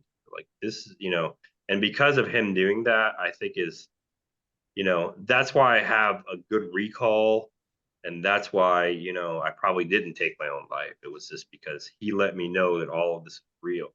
But in the same sense, he was confusing me in the sense that, if whenever I remembered something, he would say, Daryl, that's not you. He's like, you don't understand, but that's not you. So he was kind of saying like there's two of you, kind of saying there, there's like a different, I don't know, like a different consciousness that's you, but it's not you. So that in itself was confusing in itself, the whole time travel thing. Yeah. I've heard you say that before, that same thing as you. It's not you. I'm like, what do you Yeah. mean? And then but then he would say things like, do two things for me. He said, before you leave, he said, take an IQ test and take it 5 or 6 times if you have to, and start playing guitar. And I said, but I haven't played guitar in years. He said, Daryl, you're playing guitar right now. Like that's kind of like how he explained it to me. He's like, you're there playing guitar right now. Like you're sharing. It's kind of almost like you're sharing a consciousness. Is kind of how Mm. it works. And the consciousness is kind of, it can be omnipresent. It Do can you be want me to more. tell you my theory on what I was putting together? I Go call it a What's ahead. that? download or whatever. I was actually talking to Tyler about this from Journey to Truth, and I was like, do you think that when they were like torturing you and stuff, and they were doing all this horrible things, do you think in a sense, this is where I was coming up with this, is like maybe they were trying to fracture your soul so that they can take parts of your soul and put it into a clone? So it's still technically you, but now there's kind of two of you because a fractured version of your soul is in a clone. Like, where are they going to get a soul to put into a clone? Well, we're going to fracture this guy. Because I've also heard Geraldine talk about fractured soul and calling your soul back to you. So I was like, oh fuck. Maybe, Yeah, you know. I think of that too. And I also think maybe part of the torture and things like that was so I would survive. So I would have like not just a fractured soul, but like a fractured mind. Mm, Because I remember like with a first class petty officer when I went through the scanner, he said that you have somebody else living in there with you when he said that. And I was like, what? He's like, he asked me if I was abused as a child, and I said yes. And he's like, well, that's why. He's like, we'll get that out for you. It's like, what? Like he was just like, wow. it's like I had like another like me living in there with me or something. It's like, and I think Yeah. that's kind of like what split personality is from him just telling me that is it's probably that people that suffer many abuses, when the mind splits, it's not just the mind, it's like the consciousness itself kind of Yeah. splits almost like a cell to kind of create two separate beings kind of living in the same body, this kind of thing. Yeah, And I that's How think did that's they kind go of wild. about getting it out of you? just going to the chair itself, that the chair did it. But whatever this chair, it erases your memory, it puts you up in a higher density, it gets rid of things like that, just How do all we kinds do of it? stuff. Oh Hmm? We man. don't have a chair. How do you do it? Oh, I don't know. I'm like, I don't know if he would know the answer to that question. This is a bit much. I mean, Just I saying, I don't wanted, have one. I wanted to ask you. I mean, we've been talking for like 2.5 hours now. I mean, this we could go on for ages. I really Shit, yeah, we do, have. right? So I just wanted to say maybe we can wrap up this podcast. But one of the questions I would ask you is, what would you say to the skeptics out there who think that this is all BS? I mean, what would you say to them? Because I do understand there's a lot more involved in this than just, reptilians on the moon or underground, like that there's kids involved in this, right? So it's like, what would you tell those people who are skeptical of all of this? And I mean, and again, you're like, why you're sharing your story? Because again, I feel like you're in a sense risking your life to share this too. Yeah. Yeah, I mean, I would say the same thing Robert said to me. I asked him the same question. He said they don't know anything. And he's like, Yeah. there's just people, a majority of the public really don't know anything. And there are people who work in these underground bases. They all see this stuff. There's so much stuff living in the caverns in the ground. You don't even have to go to space. There's like so much stuff living in the earth itself, and they see it all the time. And I don't know if they don't talk about it because they get their mind wiped. I don't think they do. I think they just don't talk about it because they're afraid, because they know what they can do and things like that. But yeah, there's lots. I mean, a large population knows, but a vast majority of the population doesn't know anything. And So it's is more that like where that, and it's not an insult. I mean, it's just like it's not your fault that you don't know anything. You really just don't know anything.